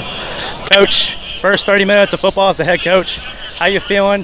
21-3, got that last touchdown in the last second. What went into your mindset on that last play? Yeah, no, we talked about just game management, trying to run as much clock off as we can, making sure that we don't give their defense or their offensive time to go score again. So I tried to run as much clock off as we could and just make sure that we don't give them a chance to go get to football. But I trust Pee Wee Jarrett with my life. Okay, I trust Pee Wee Jarrett to watch my daughter at home. Okay, so I'm going to give him the football on 4th and 1. Hey, Pee Wee, only 1 incompletion so far, looking really well with that ball. How do you feel going to the second half defensively, though? No, defensively, for sure, we just got to eliminate a little bit of quarterback run stuff, just making sure, and they're doing zone read, but he's not getting too many yards after the carry. So we're doing a good job getting after him. We just got to eliminate, penalties in between the whistles, making sure we're not, moving ourselves back for no reason. All right, Coach, best of luck in the second half. Thank you. Go Argos. Thank you, Justin. Thank you, Coach. I tell you what, that's about as strong as endorsement as you can get. He let him watch his new little baby, and he and Katie had a baby back in May. So growing that family, growing a lead. 21-3 at the half. We'll take a break. Got halftime stuff coming your way. Argos on top by 18 points at the break here on the UWF Sports Network.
We're back here, halftime. UWF band is taking the field, getting ready to do a little marching. Cool to have a marching band out here. It is. 21-3 our score. Will Kennedy, Coach Kyle Shoemaker with you here at the half. Argos on top. And Argos, 11 first downs there in that first half. And, you know, running the football, we're used to seeing with last year some gaudy numbers in games. Yeah. 8 yards a carry, 9 yards a carry. 3.2, not really probably going to make Coach Sonnier and Coach Nobles all that happy, Coach. Yeah, you know, a lot of those runs are packaged with passes, so they've been running it, but they've been pulling it and throwing it, if that makes sense. They used to say you can't be running and pass at the same time, but these days it is. Well, that's what I was going to say. The difference being, as we look down, Pee Wee Jarrett, and you heard Justin mention it, 11 of 12 throwing the football and 157 yards, and a lot of those have been short, quick passes, which is almost like a run game. So I'd add a little bit of the passing game into the run game. Yeah, absolutely, for sure. And, you know, when you do all that, you know, high percentage stuff, the quick passes and the fast runs and stuff like that, eventually something's going to pop. You know, it's just a matter of just kind of keep chopping wood. But they've done a good job of driving the football, I think, and then obviously end up getting the score on the drive where they, you know, got that big gain to KJ there. Here's what I love. 1 penalty for 5 yards. Nothing wrong with that. Got an interception thrown in there. Almost a forced fumble here and there. Not a bad first half all the way around, but room to improve. Yeah, absolutely. I mean, you know, it seems like a very well-disciplined group. I mean, not much chatter, a lot of good positive energy, and, you know, not much, you know, extracurriculars or anything like that. So, Coach Nobles has got these guys. They're disciplined and they're rolling. We are going to take a break here. When we come back, we're going to get an opportunity to talk with, you know, hopefully we're going to spend a little time with Willie Jordan, and we'll have a chance to talk with him, and then we'll come back. We've got some highlights from the first half, so all that stuff is coming your way here. We'll take a break, 3-minute break, and we'll be back sitting down with linebacker Willie Jordan on the UWF Sports Network.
Oh, wow, they caught him there. Into the secondary. It looks like the turf tripped him up there.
Wow, they got him, caught him there. Into the secondary. It looks like the turf tripped him up there.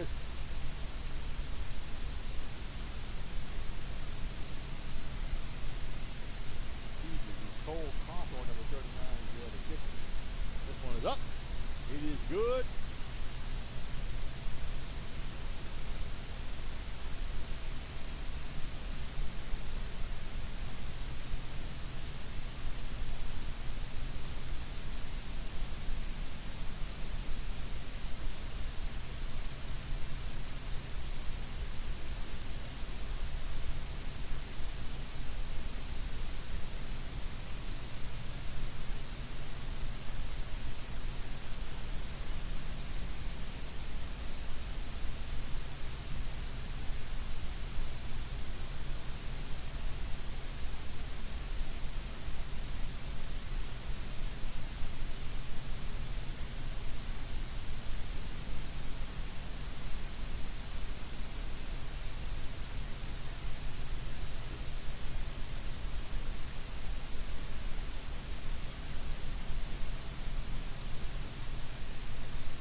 And punters. This one right up the gut. Oh, off the return, man. He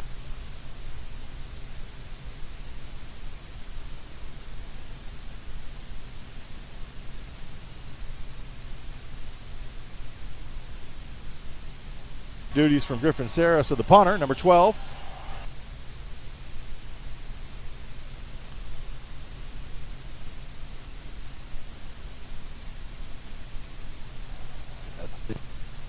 Just stop that.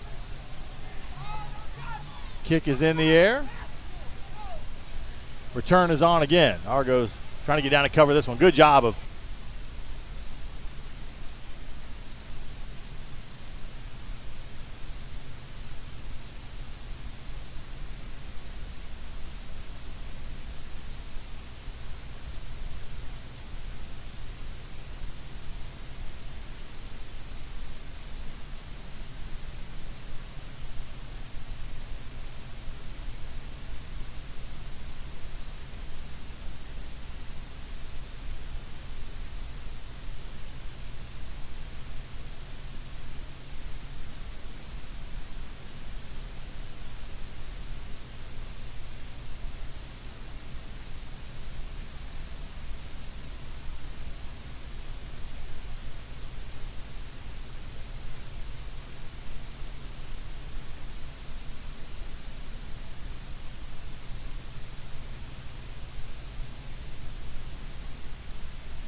And we're back here in Pensacola, Florida, getting ready for the second half of this one.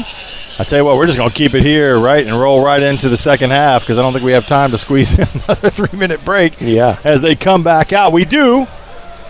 Look in my room. We got a little highlight package we want to show you. Let's walk through some highlights from the first half here and just kind of walk you through the way the first half went as the Argos got some stuff done on defense early.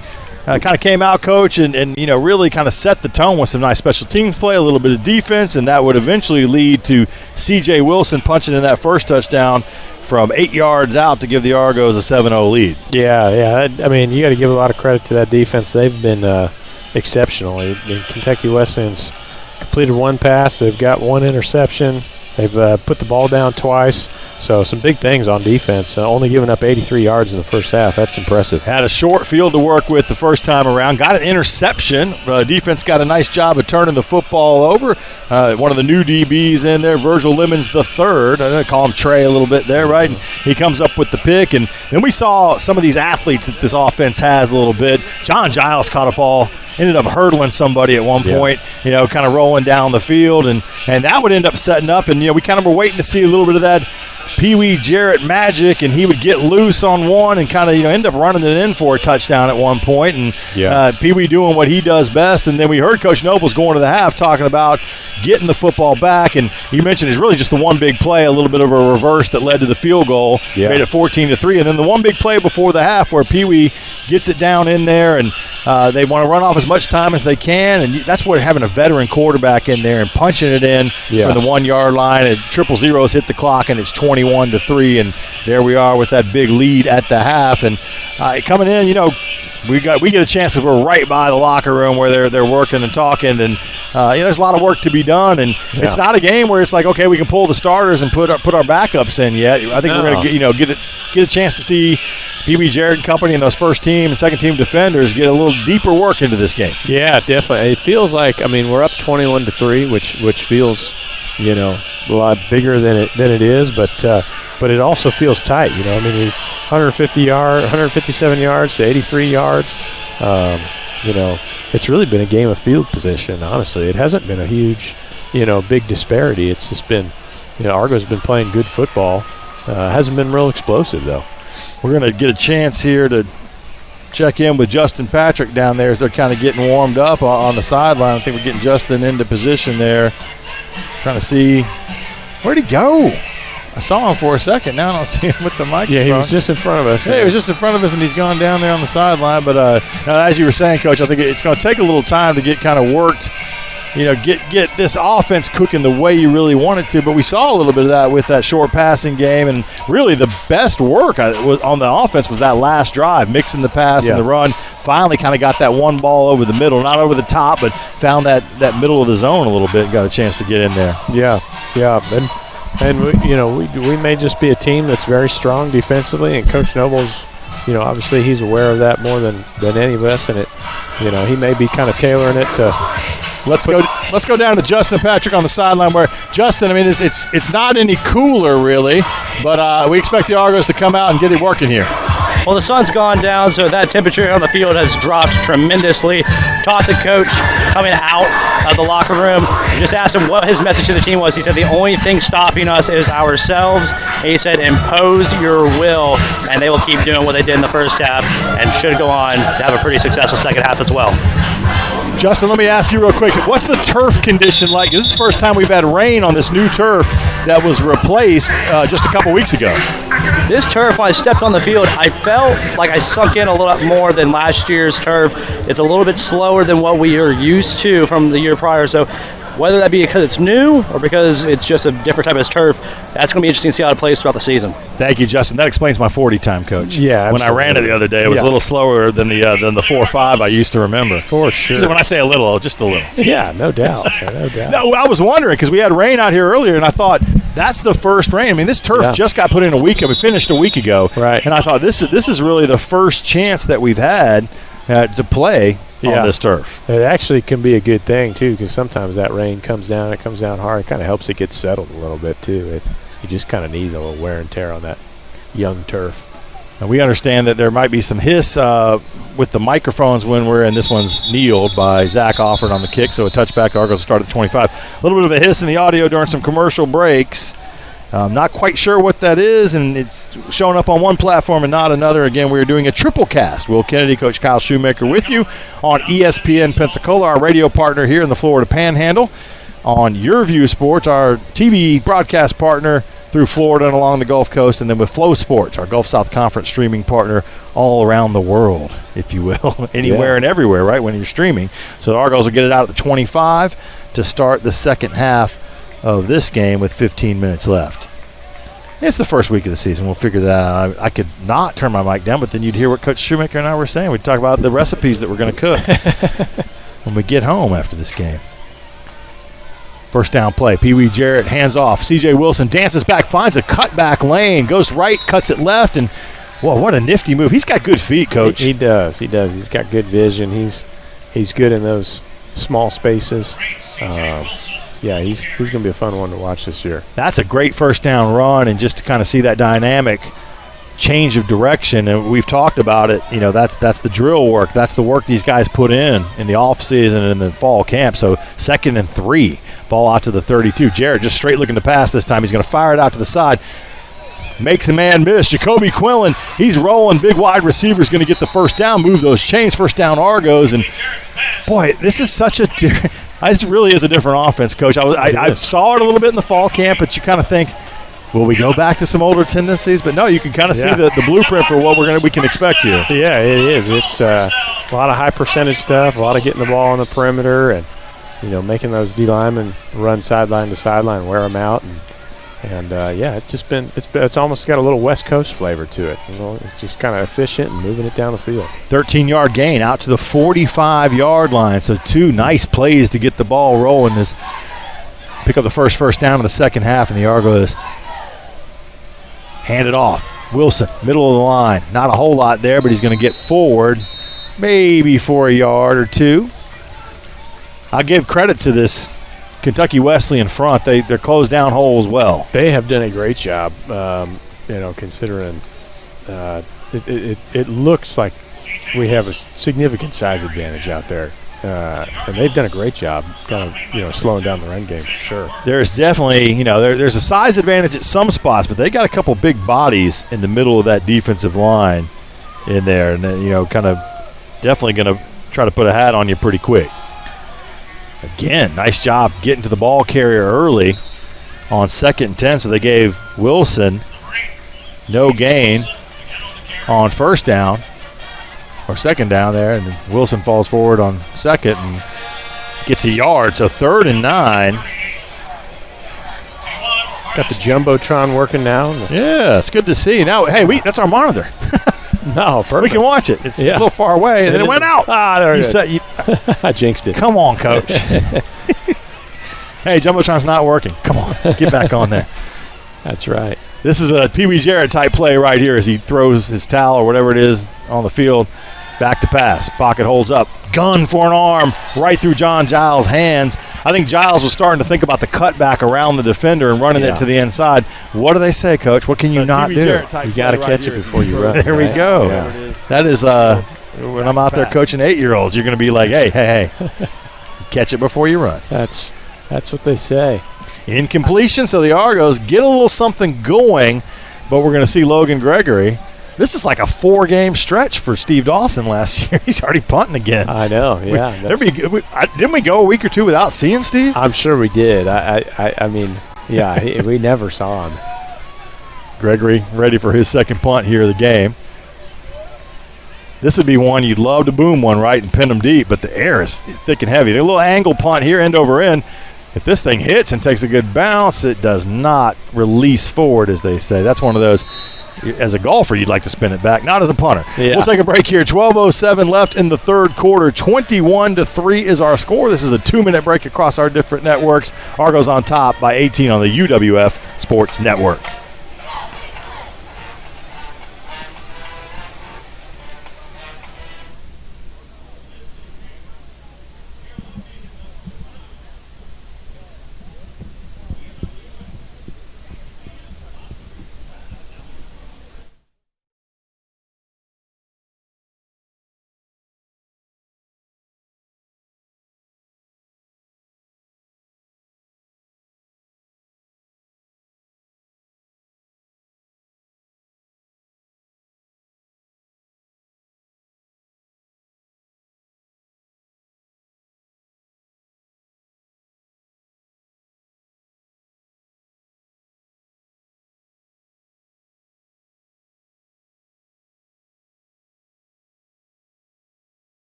We're back.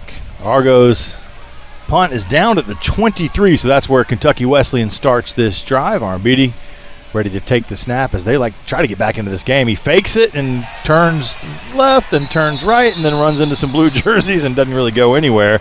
Nice job by the UWF defense of not getting sucked in there. Yeah, trying to get that quarterback run game going there again, and Argos are all over it.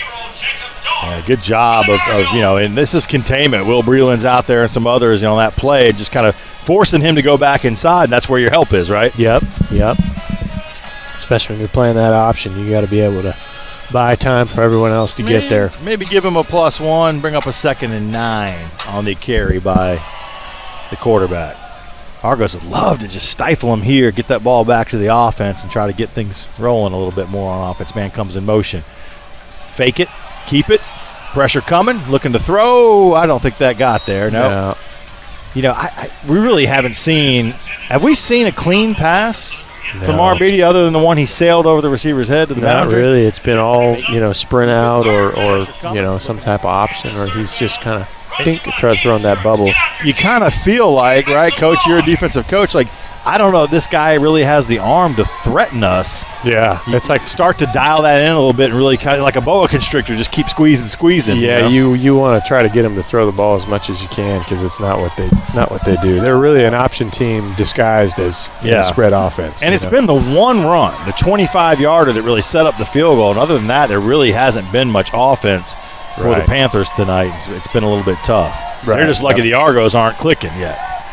Armbidi this time back to pass, and then he does throw a good one. We spoke too soon. There it was. He gets one. It wasn't really over the top, but you know what? That's a function of he had plenty of time in the pocket there. Really had a lot of time to throw that football. On the tackle there, kind of got lost in coverage before he could get there. Was Virgil Lemons, who has the interception in this game, but that time just kind of lost contact with the receiver, and that's going to be a first down out to the 40-yard line, gain of about 17. Big pickup there for Panthers. Yeah, that's a big break for them, and they needed that. They need a first down to just kind of release the pressure a little bit.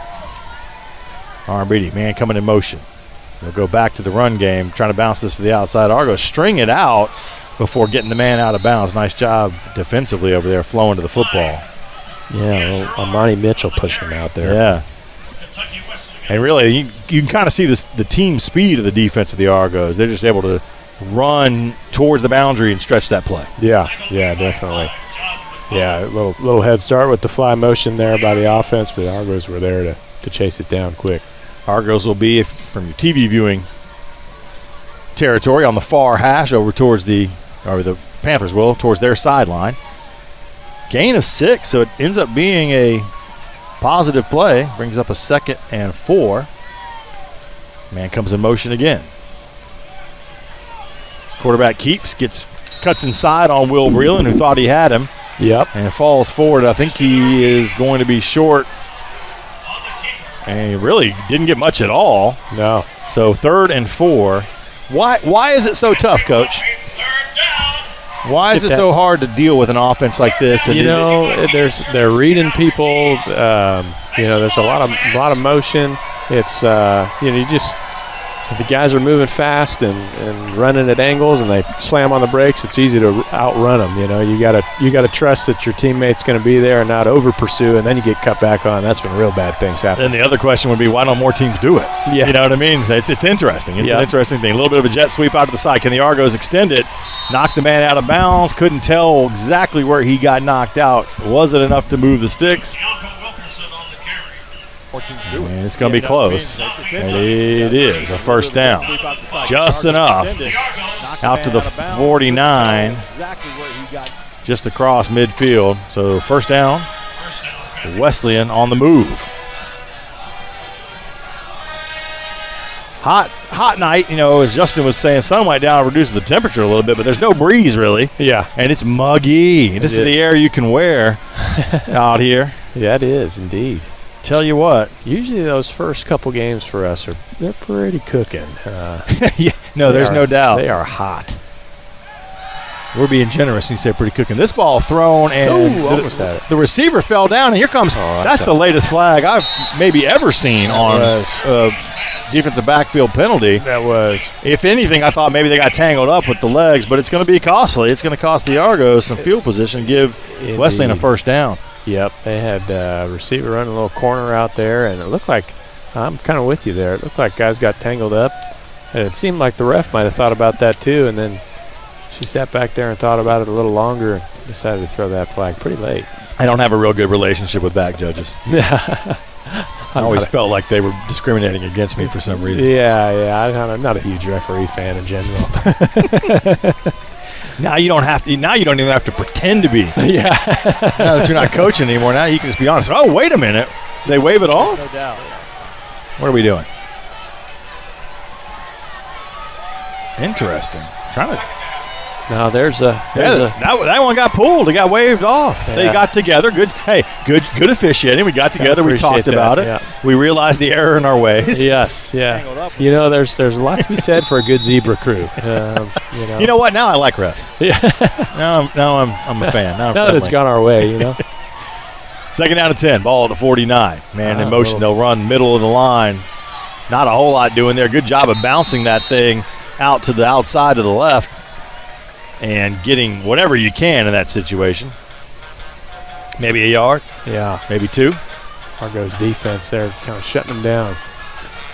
Yeah, I think the old triple option, the old wishbone, right? Misdirection, some of that same kind of stuff we're seeing with this. Yeah. As a defender, if you're overly aggressive, that's where you get burned. Yeah. And it's hard when you want to hit and you want to get in there to be patient, right, Coach? Yep. To play disciplined football, play assignment football. Right. I know they watched a lot of film on Wesleyan, so none of this is a surprise. But again, hard to replicate in practice sometimes. Tough, really tough, especially at the speed that you'll see it. We know that with in the Mississippi game. College. Yeah, Arbidi rolls out. He's got a man in the flats. Coming up, missing the first tackle, fumble. Ball's on the ground. Who's got it? Argos look like they may have fallen on this football. Good job of punching that out if they did. Was that the peanut punch? It may have been. Argos got it. There we Good go. job of forcing a turnover. Couldn't see who got the hand in there, but you could see it from over here. I'm watching the ball come loose instead of seeing the number, but I'll tell you what, this defense opportunistic. They are. They've done a great job. It's nice to see a ball that got on the ground finally recovered by the Argos. Fumble recovery at the 47, so the Argos get the football back with 7:09 left. We'll take a break. Argos up 21-3. 2 minutes of timeout here. Argos on top on the UWF Sports Network.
that part in there yet. We'll get there.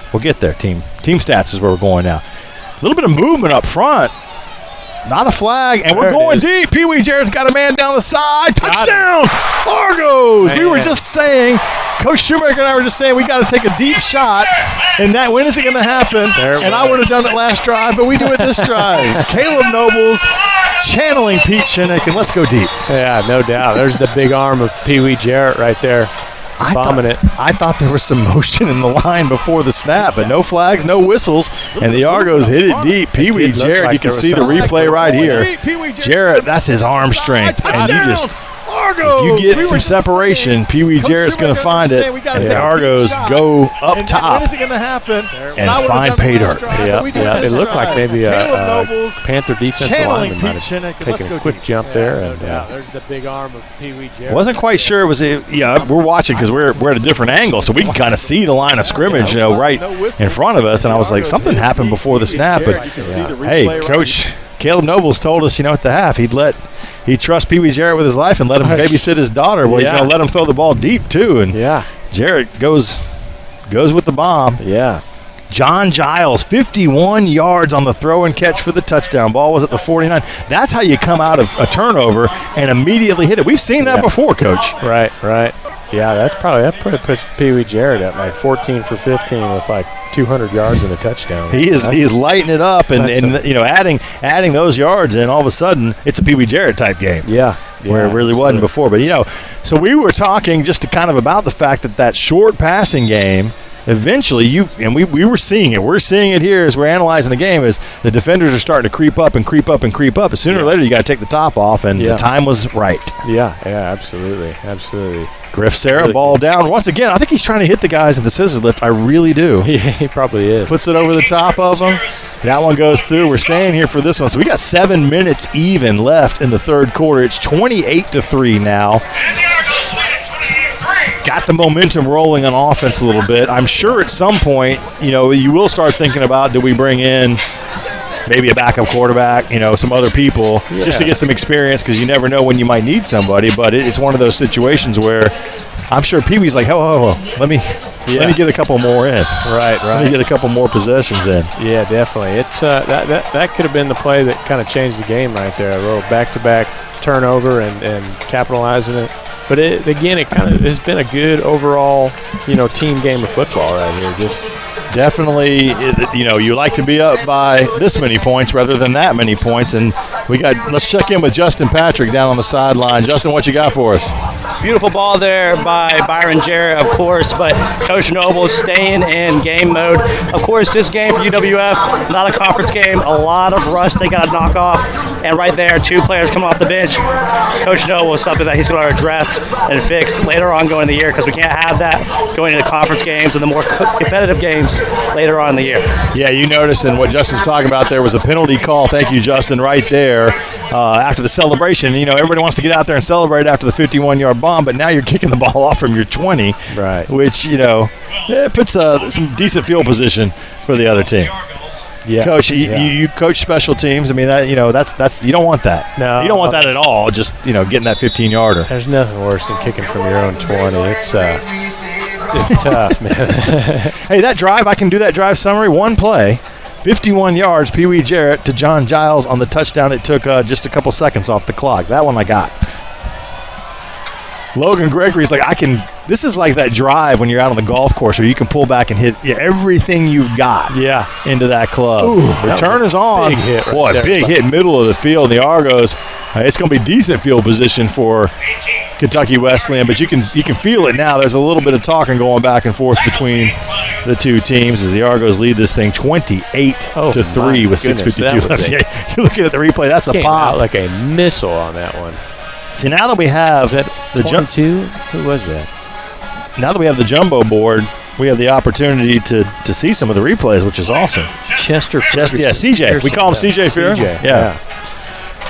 Although, hey, if my name was Chester, I'd go by Chester too. I mean, you can go by whatever you want when you hit that hard. Yeah, when you're bringing that. Yeah. You're swinging that lumber. Ball at the 43 to start this drive.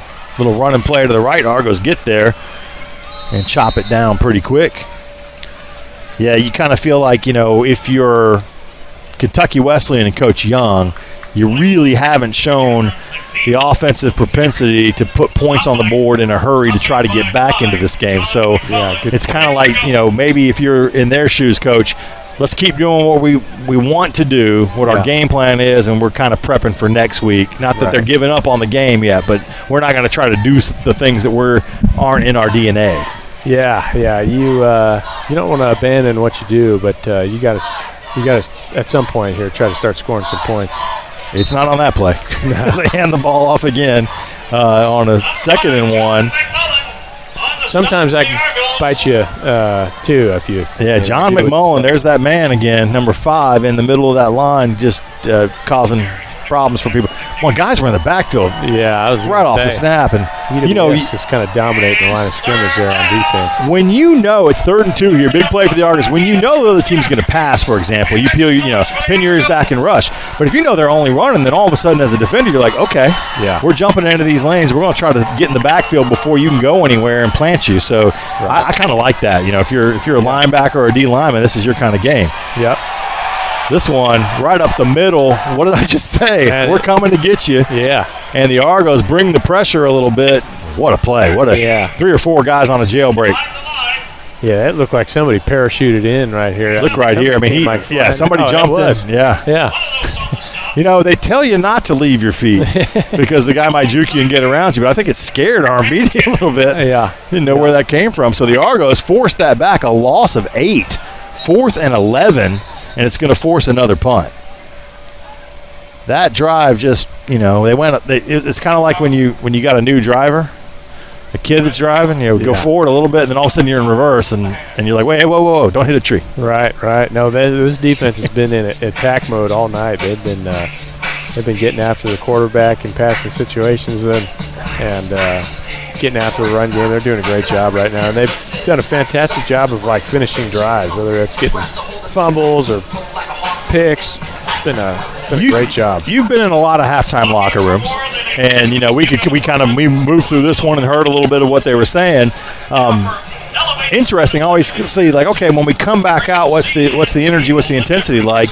Not like we cranked it up, but it does feel like there's a little bit of a tweak. That the message was, hey, we got to bring a little something else to this, a little more juice to this party. Yeah. And it feels like that they've had that. We've had that. The Argos in the second half. Yeah, 2 big plays with the turnover and with the big touchdown, and all of a sudden you got some good mojo going, and it just takes 1 or 2 of those things to kind of blow it out and get it going. It's almost like that game you play where you hand on top of hand, stacking up.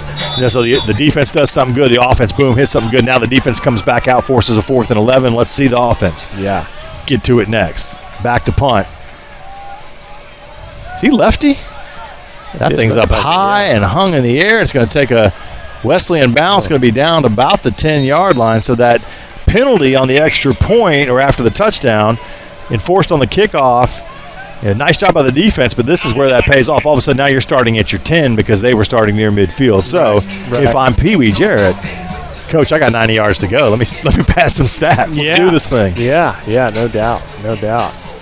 We have had a run the last couple years of drives of 90 plus.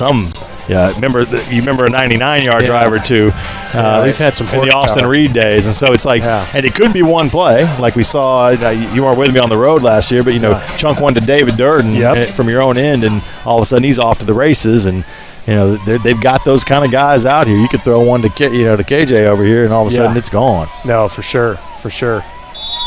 So starting from their 9-yard line, the Argos with the ball back. 4:45 to play, leading 28-3. Run it on first down.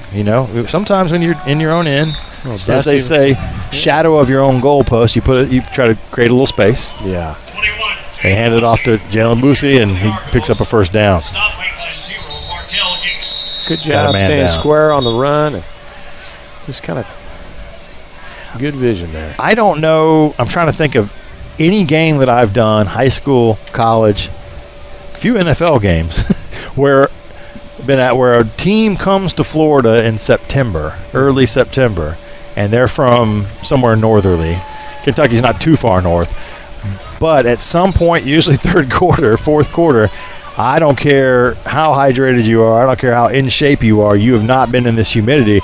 I got a feeling we may see some Panthers start to cramp up a little bit, and it starts to hit you. We may even see a few Argos hit that. But, I mean, every game I've ever done, it's like those – you just don't know. You don't know Florida till you know Florida. Yeah. Yeah. And then it's on you. There's no doubt. Yeah, it's hard to prepare for sure. We haven't seen many guys fall out yet, but there hasn't been a zillion snaps in this game too. So. No, controlling that a little bit. Quick out. Caden Leggett takes it, splits the defender. Makes a man miss, and a defender went down. That was a shoestring. Yeah. Or he might have been running a little further, but after the 5-yard gain on first down, that's going to be another quick throw, but a big hitter. Yeah. And let's go tempo. Let's move the football out to the 33-yard line. Caden Leggett takes it, splits the defender. Makes a man miss. Yeah, we haven't seen Go out to the boundary again. Did he catch it? Yes. What a catch by Caden Leggett. We saw some fantastic catches from this young man last year. Wearing a different number last season. Now he's wearing number 1. The transfer from Texas Tech, really kind of a leader in that wide receiver room, and he'll stack up there with Zach Alford. And on the other side, big tight end and KJ out there. They'll hand to the middle of the line, bouncing off defenders, dragging the guy a couple yards. Jalen Bussey picks up some positive yards and moves the chains. Another Argo first down. Good tough running right there by Bussey. Absolutely. Taking it out. Let's see where they spot this thing. Is it right at the 40? 44. Bishop Bird with the tackle. Pee Wee gets him back to the line of scrimmage. First down, just ticking under 3 minutes to go here in the third quarter. Argos on top, 28-3 is the score. Pee Wee Jarrett brings a man in motion in front of him. Takes the snap. Throws it to the man who just came around, Zach Alford. Spins past the first defender. What a nice move. Hey, sometimes after you move the laundry over, it's time for the spin cycle. Yeah, no doubt. Put it in that washer, make sure it has an extra spin. Another first down. Good play there. They'll go right back to it again. Back to what a nice move. Caden Leggett takes the hit, falls forward, and this will, if not make you cramp, and there is a Panther down right here, it's going to really start to wear the defense out. The tempo that the Argos are running plays right now, you mentioned not a ton of snaps, but really at this point, this is pressure on the defense. It really is. When you start going fast like this, especially late in the game, second half, late third quarter, early fourth, it's tough. Pee Wee Jarrett, 17 of 19 now, 203 yards, a touchdown rushing. It may not be the greatest statistical game, but think about, there were a couple games early last year where he threw 10 passes. Yeah. 13 passes. We were throwing it deep, and maybe if it wasn't happening, then we had the running back game that was kind of dynamic, and so some games he didn't get the chunk of it a lot, but you can't get much better than a 196 QBR. That's pretty stout right there. That is 17 for 19. My gosh, 90% almost on the completion percentage for this game. Yeah, it's almost too many completions. Come on, what's going on here? Maybe not enough.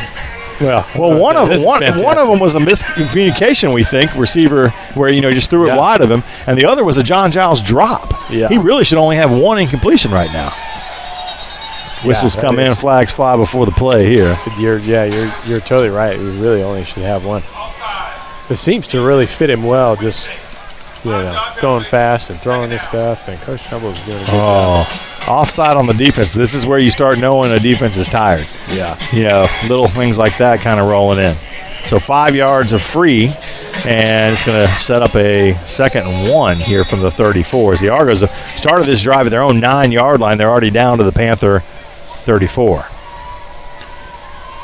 Defender creeping in, trying to come off the edge, and they run right at it. I believe that's Jamontez Woods. Try to turn the corner there.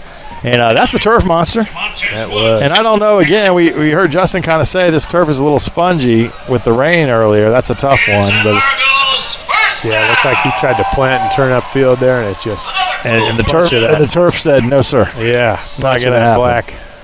Those black rubber pellets went flying up there. He got a first down, though. Yeah. Didn't go anywhere, but we needed a yard. That's he picks up the first down. That's what matters, yeah. So here we are, first down, 10 to go, 31-yard line, 28-3 our score, 1:17 counting down here in the third quarter of this one. Season opener, Penn Air Field. Pee Wee Jarrett back to pass. All kinds of time. Helmet flies off. Flags are flying. Jailbreak. We're running. He's outside. He's just going to chunk it down the field. Does he find a receiver? Wow. Or does he find a defender? Yeah, that was we'll have to clean up this one. This is a situation. Oak Stipe's helmet came off, and he's telling whoever's coming out to go back to the bench because I guess if your helmet's ripped off, you don't have to come out, right? Yeah. If it's a penalty, you don't have to. So this may be another one. And we mentioned a tired defense. If this is on Kentucky Wesleyan, this is where you start to feel like they're kind of hanging on by their fingernails at this point. Yeah. Yep. Hands to the face, personal foul on the defense, and so the Argos going to get 15 yards, take it inside the 20, and that's you start to feel the frustration and desperation a little bit on this Wesleyan team. Yeah, absolutely. Brought to you by Cool Graphics. Cool Graphics first down popping up on the board there. That's the easy way. First down the easy way, right? Penalty on the other team. Yeah, you'll take it if they give it to you for sure. Yeah. Didn't really have to work for it. Now, hold on. They gave Pee Wee an incompletion there, but there's a penalty. Can we take that away? I want to keep this completion percentage at a ridiculous. I have to get that corrected on Sunday. Yep. I'll tell you what. You look back into the team stats again, and I just wanted to drop down and look at the penalties because the Argos have been really good in this game. 2 for 20. You'll take that. We'll play out to the boundary on the far side as the Argos go right back to work after the penalty. As Pee Wee hooks up with John Giles as we are closing in on the end of the third quarter here. And again, no rush, just kind of running your offense and doing what you need to do. We've seen the deep ball, we've seen the running game, we've seen the quick passing game. I mean, if you're an opponent that's starting to look at film, if you're McKendree next week, you're kind of like, well, I don't know what do we take away? What do we try to take away, Right.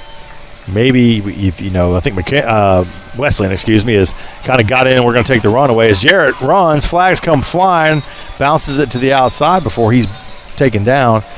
I think Wesleyan team looked like they came in, we're going to stop the run, especially in the middle.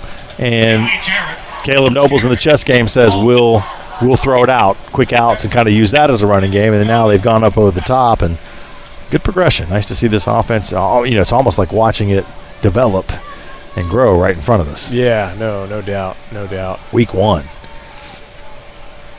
I'll tell you what, McKendree on the road next week, and then we're at Florida A&M on the 16th, which is a huge game. People from all over the state and around the region, Argo fans are like, we're coming to Tallahassee. We want to come see the game. I think we're going to even get you to come on the road. I'm coming. Come over and do the game with me on the radio. Yep. And then it's like, okay, GSC, here we come, and it's going to be an interesting season. I think we're going to let this roll down to the end of the quarter. But, Argos picked to finish second in the GSC. Delta State picked on top. Delta got a win last night. We're looking to get one here. It's going to be a heck of a year. Yeah. Let's take it to the fourth quarter. 15 minutes of football left to play. Argos on top of this one, 28-3, right here on the UWF Sports Network.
I like this It was right John here. We Giles. got these guys right in our coming right into your living room, as they say.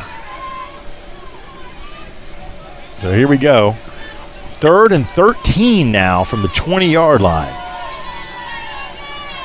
Argos would love to put another touchdown on the board here, but I'm sure Griff Sarah's like, hey, I'll try a field goal. Jarrett back to pass, got some time, slides up in the pocket, has a man over the middle. Zach Offord with a beautiful catch, takes the hit, hangs onto the football. All right, Zach Offord, a little slow getting up. Not the biggest guy, but man, Coach, that's a man's catch right there. Yeah, when you know you're about to take the lick. Great job by Zach Offord hanging on to the football, and he's kind of doubled over as he gets to the sideline. They're going to have to check on Zach. I hope he's all right there. That's a big hit and a tough catch right there. 16 yards on the throw and catch, and it's easy to drop that football. Zach Offord having none of that. Argos now 1st and goal at the 4. Offensive line, Nash Nelson calling out his sets to his offensive lineman. And it's a handoff. Touchdown Argos. Jamontez Woods, his first in the blue and green.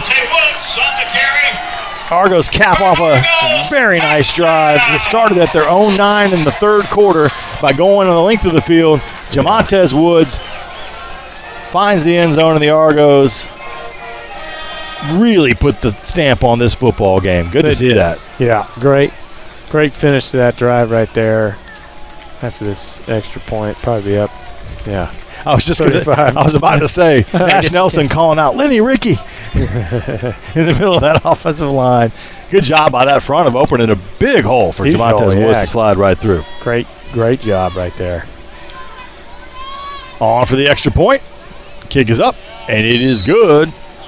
Argos 35-3 our score all over Kentucky Wesleyan. We'll take a break with the two teams. 2-minute timeout across our various outlets on the UWF Sports Network.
.14:05 left in this football game. Argos in control. 35-3 is our score on top of Kentucky Wesleyan here from Penn Air Field in Pensacola.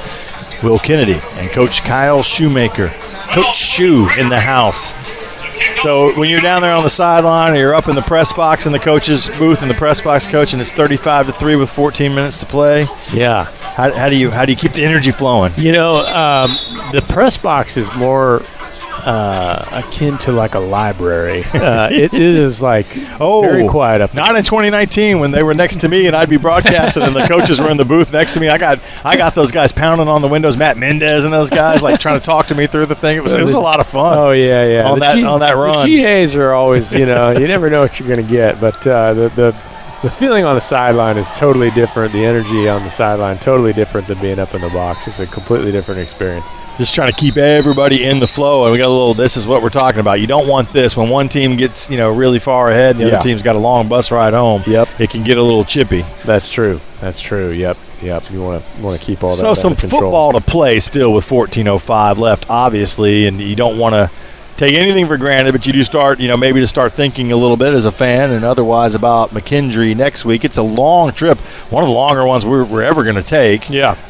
And I'm going to fly. Yeah, good on you. And I'm like, but I know that bus ride. That bus ride. I mean, that's a tough one. It's going to take a lot of planning, and you really and Pete Shinnick was really good at that. Caleb Noble's following that same blueprint of we're going to stop, we're going to get out, we're going to stretch, we're going to practice, along the way.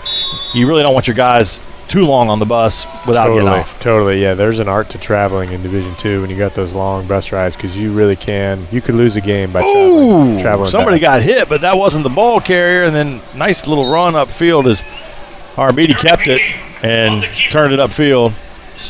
By 33. Good positive play as Anelia Rios gets in on the tackle. Yeah, it wasn't the ball carrier, but somebody got lit up right there. Good job by Armidi pulling that ball out of the running back's stomach, getting up the field. First down and 10 at the 46 now. So if you're a Wesleyan fan, you just want to get a little something positive going here. Yeah. A little run to the stretch to the left. Good job of the defense of getting over there. Flowing to the football. Rios again. Yeah, that was a great job seeing a window and pressing it and getting the tackle right there. Tough job, really, kind of for these linebackers because you really got to fight to get on the field. And there's a lot of talent, really a lot of talent in that room. We heard from Willie Jordan at halftime. I mean, they go 3 or 4 deep of guys who can legitimately play. Yeah. So if you're like a Rios and this is your time, I'll be like, I'm gonna make every play. I'm gonna force you to think about keeping me off the field. Yeah, definitely. Well, it kind of comes back to transition from 3 down to a 4 down. You got all those extra linebackers, and they were talented last year, obviously. So good job of stretching that play out to the side, turning that one up the field. Aaron Beatty trying to see who was that got over there. Yeah, Robert Riley is another one of those names that's going to pop up. He's a young man who wears number 13. Linebacker, a freshman out of Lakeland, Florida, built more like a safety, but the kid can run a little bit. I was here when they brought him in to recruit and talk to him and his family, and great to see. This is where you can start building a little bit of depth, right, in a game like this. Yeah, absolutely. It's good to see these young guys in there, guys that haven't played a whole lot. This is, you're going to play. If you're going to make a run at a championship, you're going to play a long season, and you've got to be able to develop that depth and give those starters a break. That one bounces to the outside over there a little bit. Trying to see if we can find a score because we do have. This is the beginning of an incredible week. Volleyball last night, Coach Melissa Walter. They played Wheeling up in the gym in the field house up here. 5-setter, had to battle back in the 4th set. Wow. Won the 5th set, got a nice win to get the season started. They'll play tomorrow here in the field house again as part of their early season tournament. How about this, Coach Joe Bartlitsky in women's soccer go down to Eckerd on the road, have their season opener tonight. 3-1 the final, so congratulations to the Argos as they pick up a women's soccer win. We'll dig up some other scores for you here as we go. Armidi keeps it. Oh, boy. Cuts it back. I'm hearing Jailbreak by Thin Lizzy in my mind, but instead it goes nowhere.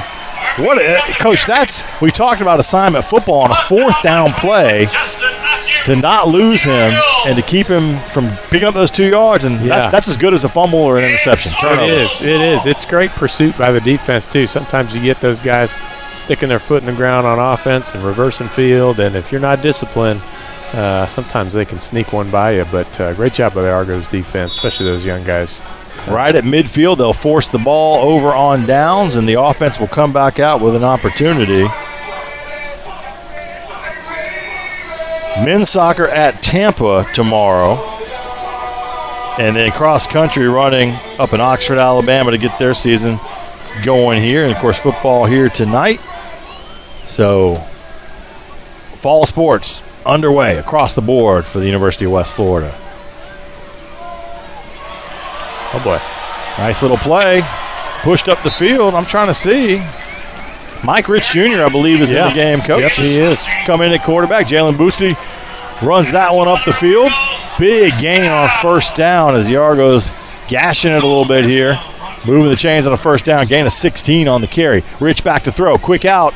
Got a receiver to his left. Quick catch. Going to be about a gain of 6 or 7. Couldn't see the number as it was thrown. But Mike Rich has looked good. Mystical McGee, I think, with the catch there. Yeah, local guy. Out of Pine Forest High School. But Mike Rich Jr., we saw just a sliver of last year at the end of a couple of games. Yeah. But in the home opener, remember, he threw a touchdown to Zach Offer down here in this end zone, and he was effective when he was out there, and he's really worked hard through the spring, got a lot of snaps in the spring with Pee Wee Jarrett out, and you got a good backup, a kid that transferred in here. He's out of Gadsden, Alabama. Yeah. Nice hole up front. The running back, I think, missed the hole to his right and cut it back into some defenders on the left. It happens. Right. It happens. Sometimes you don't see the parting of the Red Sea, and you run into a tree. Yep. Getting those valuable game reps right now. And gets a couple yards, though. Sets up a short here. No, they're going to give him the first down. All right, now. Hey, you know what? Even though it wasn't a big gain, it's enough to move the chains. Yeah. So 10-29 and counting as the Argos are on the move with some backups in here. Mike Rich Jr. looking to take the snap. He'll roll out to his right, looks to throw. A little high. Yeah, a little bit high. That's the test. And I always say when people ask, Coach, is that one sails over the intended receiver? When people ask, what makes a guy an NFL-type guy? Being able to roll to your right and put that throw in front of you on the money. Yeah. That's one thing, right? And then the next one is being able to roll to your right and throw it back across your body on a rope across the field. And that's as rare. It's not as easy to do as anybody believes, and you don't find it all that often. That's why Mahomes and a Pee Wee Jarrett who can make some of those kind of throws. Or Austin Reed, they're rare. They are. It's not tough to make every single throw for sure. Not a lot of people in the population that can do all that. That's a good one. Quick one to Mystical McGee. Makes the guy, he doesn't make him miss. I thought he got over the first defender, but short gain. I love the term for that now. It wasn't a term when I was playing, but the arm talent. Arm talent. That guy's got arm talent. Yeah. It sounds cool. It sounds cool. I did not have that. There's always some no doubt. There's always some new word that comes in vogue here every couple of years. Little phrases. Yeah. It used to be that guy's got a cannon. Now he's got arm talent. That's right. The scientific word is back to pass. Talent. 3rd and 6. Rich Jr. He throws it to an open man. Unfortunately, that man plays for the other team. Interception in the back of the end zone, and coming up, making a nice play on the football is number 20, Najee Watson.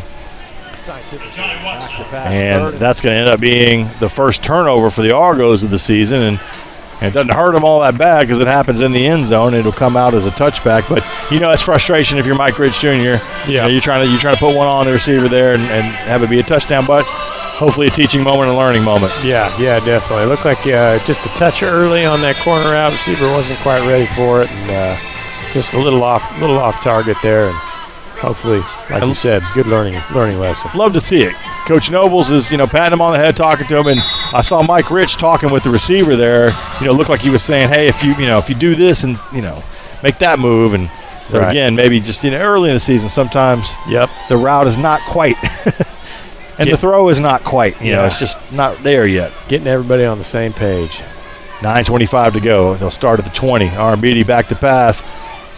Ooh. And, if you're open in the front row of the visitor side, that ball was for you. That's an interesting one. It wasn't I'm throwing it away because pressure's in my face. It was just kind of like, I'm sailing it. I'm with you on that. That was kind of interesting. That was the Uncle Rico throw. I'm going to throw this ball over this mountain. Right over those mountains, yep. Absolutely. 2nd and 10 after the incompletion. And honestly, 35-3, you could flip those first two numbers, and if it was 53-3, it feels like that kind of gap at this point in the game. You know what I mean? You just don't feel like Wesleyan's got anything in there that's going to break a huge play. For sure. I kind of hope they do at this point. Yeah.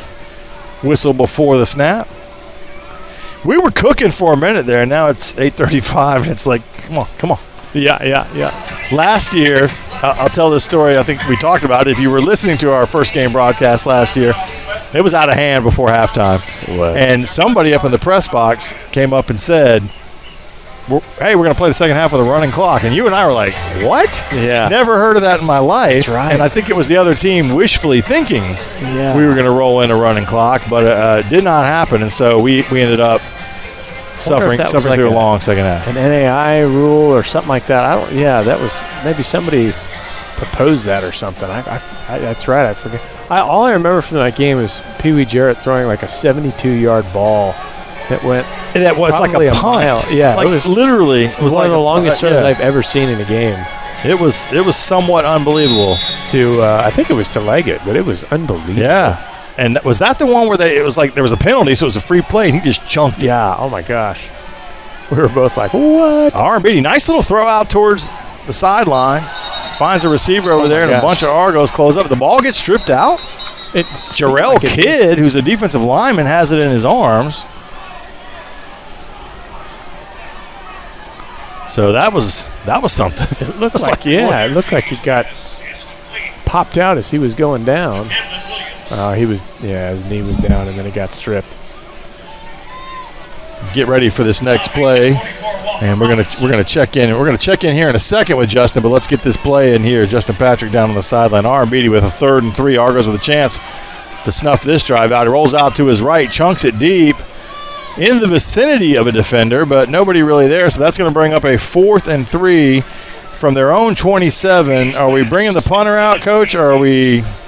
Yeah, you got it. Yeah, here. Well, we're down 35-3. I'm trying to see the quarterback staying on the field, Coach.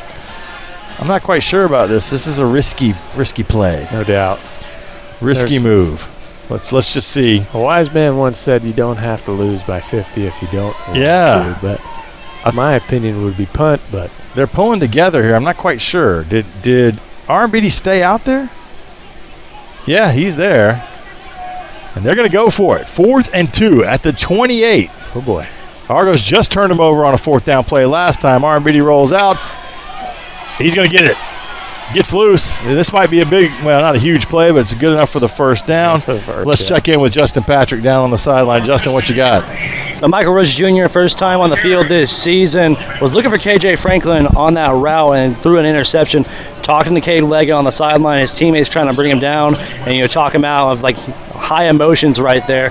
He's just a miscommunication between him and Franklin. But Michael Rush Jr., he'll be back out on the field, see how he does next drive. Thank you, Justin. We were just kind of wondering about that, if it was one of those, like, receiver ran a route and the quarterback was expecting a different route. Yeah. Although, listen, if I was a quarterback, every time I threw an interception, it'd be the receiver's. That's just me. The sun got in my eyes. I don't know what happened. That's right. Oh, reverse play. It looked like Robert Riley had it there, and then big hit. The ball, did it come loose, or was it just another hit? Man. It came out, or if he pitched it late or what. Rodney McGraw getting in there with a big hit, and it looked like I lost it behind that pole. Robert Riley was going to make the play, but a nice job of wiggling away from the defender. And so all of a sudden, from a 4th and 2 to Panthers are on the move a little bit here. So it was the right call to roll the dice there. Robert Riley go for the first down. I think it did pop out then. Did it come loose, or was it just another hit? Yeah, I thought it looked like the ball was on the ground for a second there too. 7 minutes left in this football game. 35-3. Argos on top of the Kentucky Wesleyan Panthers on a moist evening in Pensacola, Florida. Moist that and it is. Warm. And that's another run play in the middle line. Walker Robinson in the game, number 44, linebacker out of Fort Walton Beach.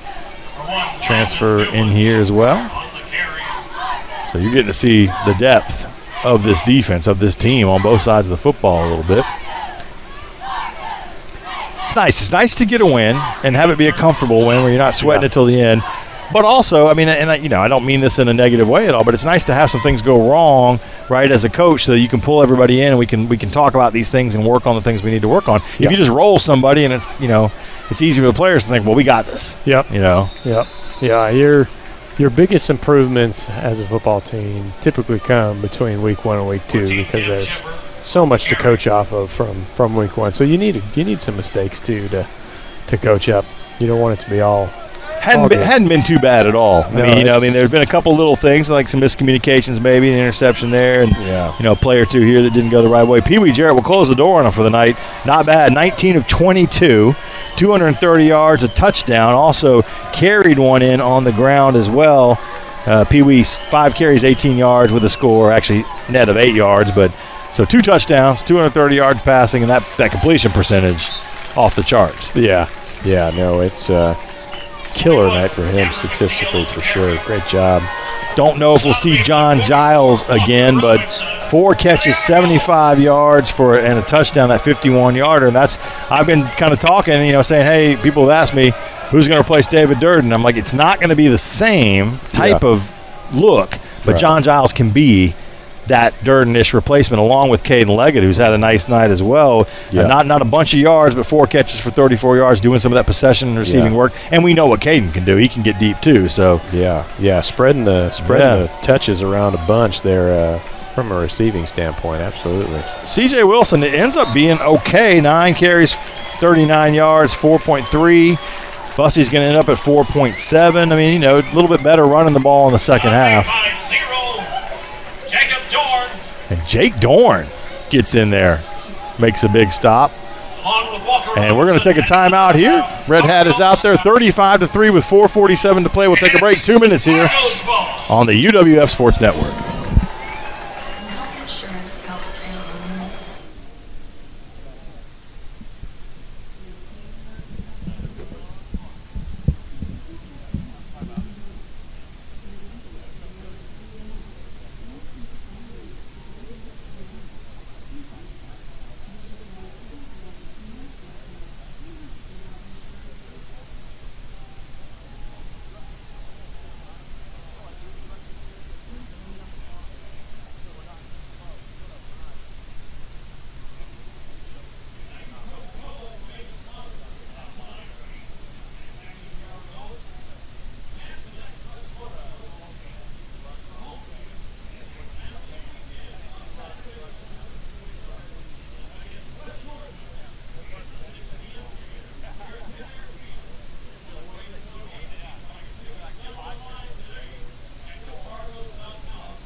Back, Pensacola, Florida, Penn Air Field. Argos back with the football. Mike Rich Jr. back out there. Quick out on a first down play after an over on downs on a nice play by Jake Dorn. That's some deceptive and slippery running over there. It is, yeah, absolutely. Finding the running back out of the backfield, I believe.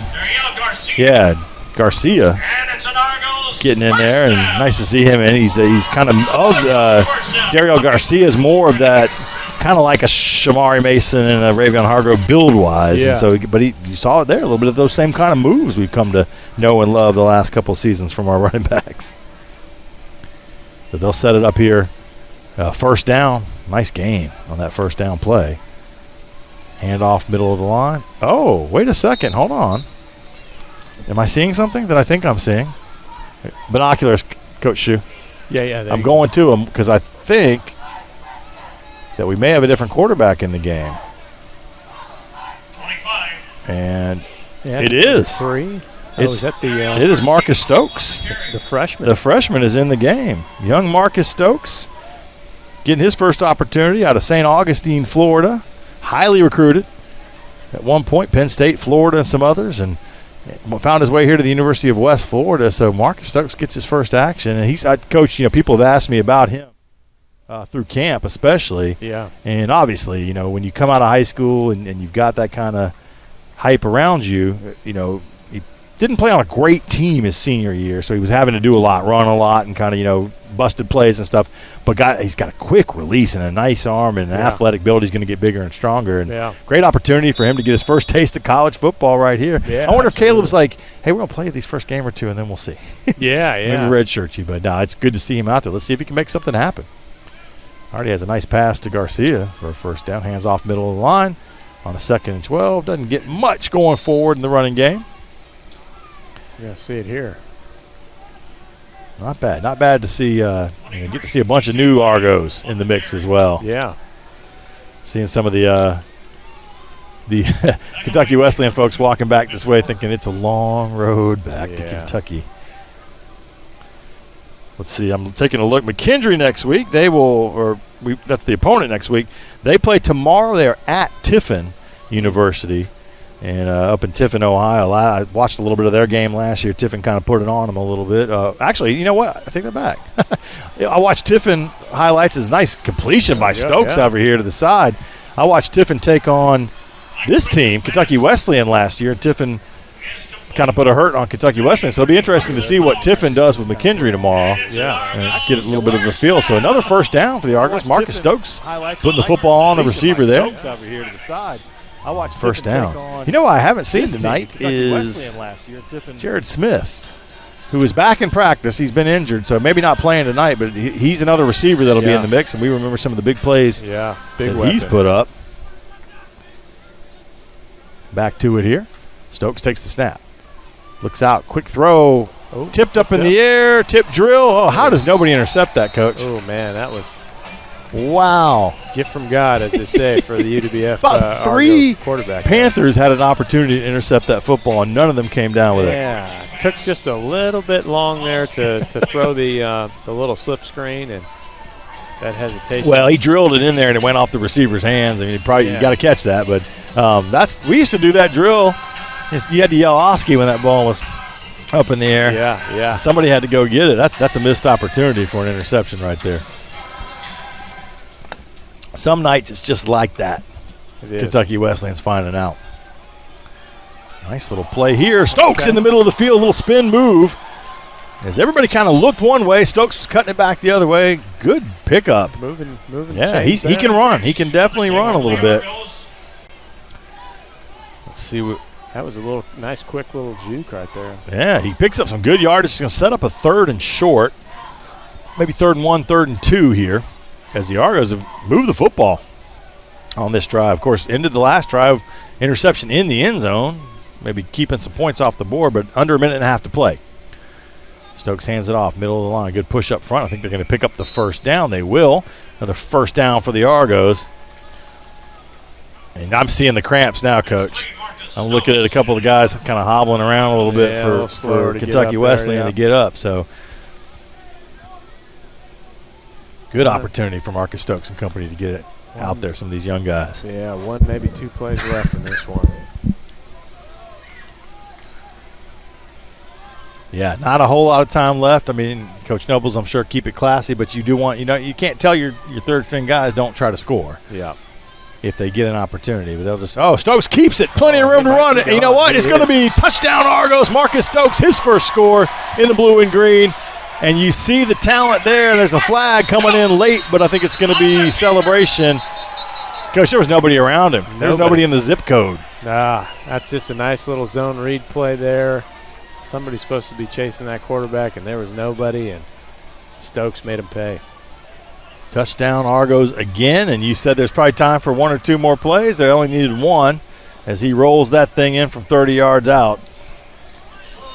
And that'll be, there'll be a lot of folks that'll be looking at that highlight, and a lot of attention on that. Yeah, and good to see it. Good to see it here in week 1. Our long snapper, by the way, great young man, Don Vellante. He's out there on the field right now wearing number 43, coming over to talk to Coach Nobles, and I think they're going to bring in a backup long snapper. Coach, he's like 6'5". Long kid. He looks like a tight end or a wide receiver. When I first met him, I was like, and then the guy that's running off with him is from where we're looking is even bigger. But it's madness. We really do have some different size dudes. You know what I mean? Like some length. Really do. So wait, no touchdown. I don't understand. I missed what did they call a hold? Because I missed what that call was. I think they called a hold, so they're taking the points off the board. Stokes comes back out. Was it a celebration deal? Did they call it because he jumped over the goal line? Oh, they Stokes might have keeps taken it. it away. Plenty of room to run it. You know what? It's going to be. Wouldn't you enforce that on a kickoff? Stokes, his I first think score they take it from in the him. Oh, he's just going to kneel. And you see the Okay, talent we're there. taking the There's a fun out of flag coming football. late, I mean, but I think he's a it's gonna be freshman. celebration. He's been through a bunch, and he's getting an opportunity to play his first college I'm with game. you. If you're penalizing that, I just don't understand. He's not showing up the other team. He's not. Yeah, no, I just to That's try to harsh, score. man. Yeah. Again, I'm back to not liking officials. Yeah. Or whoever writes the rules. Yeah, I It's told maybe you I not their didn't like fault. those Yeah, guys. that's the way it works. That's going to do it. I'll tell you what, we're gonna hear from Coach Nobles here in a second. 35-3 is our final score. And it could have been a little worse. They just took those points off the board, but you saw the flashes of Marcus Stokes there. Yeah, you saw what Pee Wee Jarrett is, who he is. He is that guy. Right. Gets it done tonight, has an incredibly efficient night, shows us the deep ball and everything. I thought the defense played exceptionally well. What are your takeaways from this one, Coach? Yeah, no, I'm with you. I think exceptional job by the defense. The teams are solid. Offense, just getting into a Pee Wee Jarrett, unbelievable completion percentage, and some great stats out of him. Really big, long receivers. They've got some great weapons on the edge there, and gonna be interesting to see how that run game develops this year. But it's gonna be a fun group to watch. Good, solid all around team. Seems disciplined and it's gonna be good. I would say the one area coming into the season that I was kind of a little bit concerned about, and it's more of a depth thing, and you got to build some of that, is that offensive line. Yeah. How do you kind of rate what they did tonight? Yeah. I think good. Obviously there was a couple times where maybe some protection breakdowns there, or Pee Wee had to improvise a little bit. But I think that's going to be a group that Coach Sonny is going to keep working and getting better as the season goes on and on. But can't complain about 35 points, so not too bad. Defensive playmakers.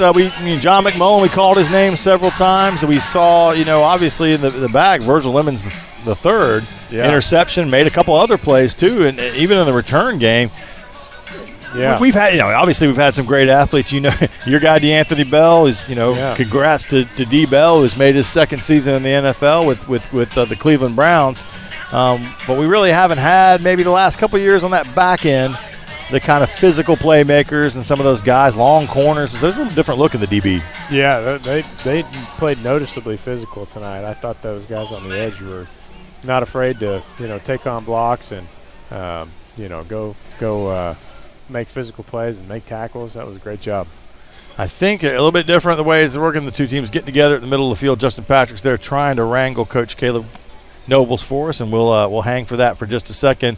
We'll say this: it's going to be interesting to see, as you mentioned, the improvements from week 1 to week 2 as we go to McKendree next week. That'll be a Saturday game up McKendree, and then it is Florida A&M the next week before we're back here at home on the 23rd. So lots to look forward to.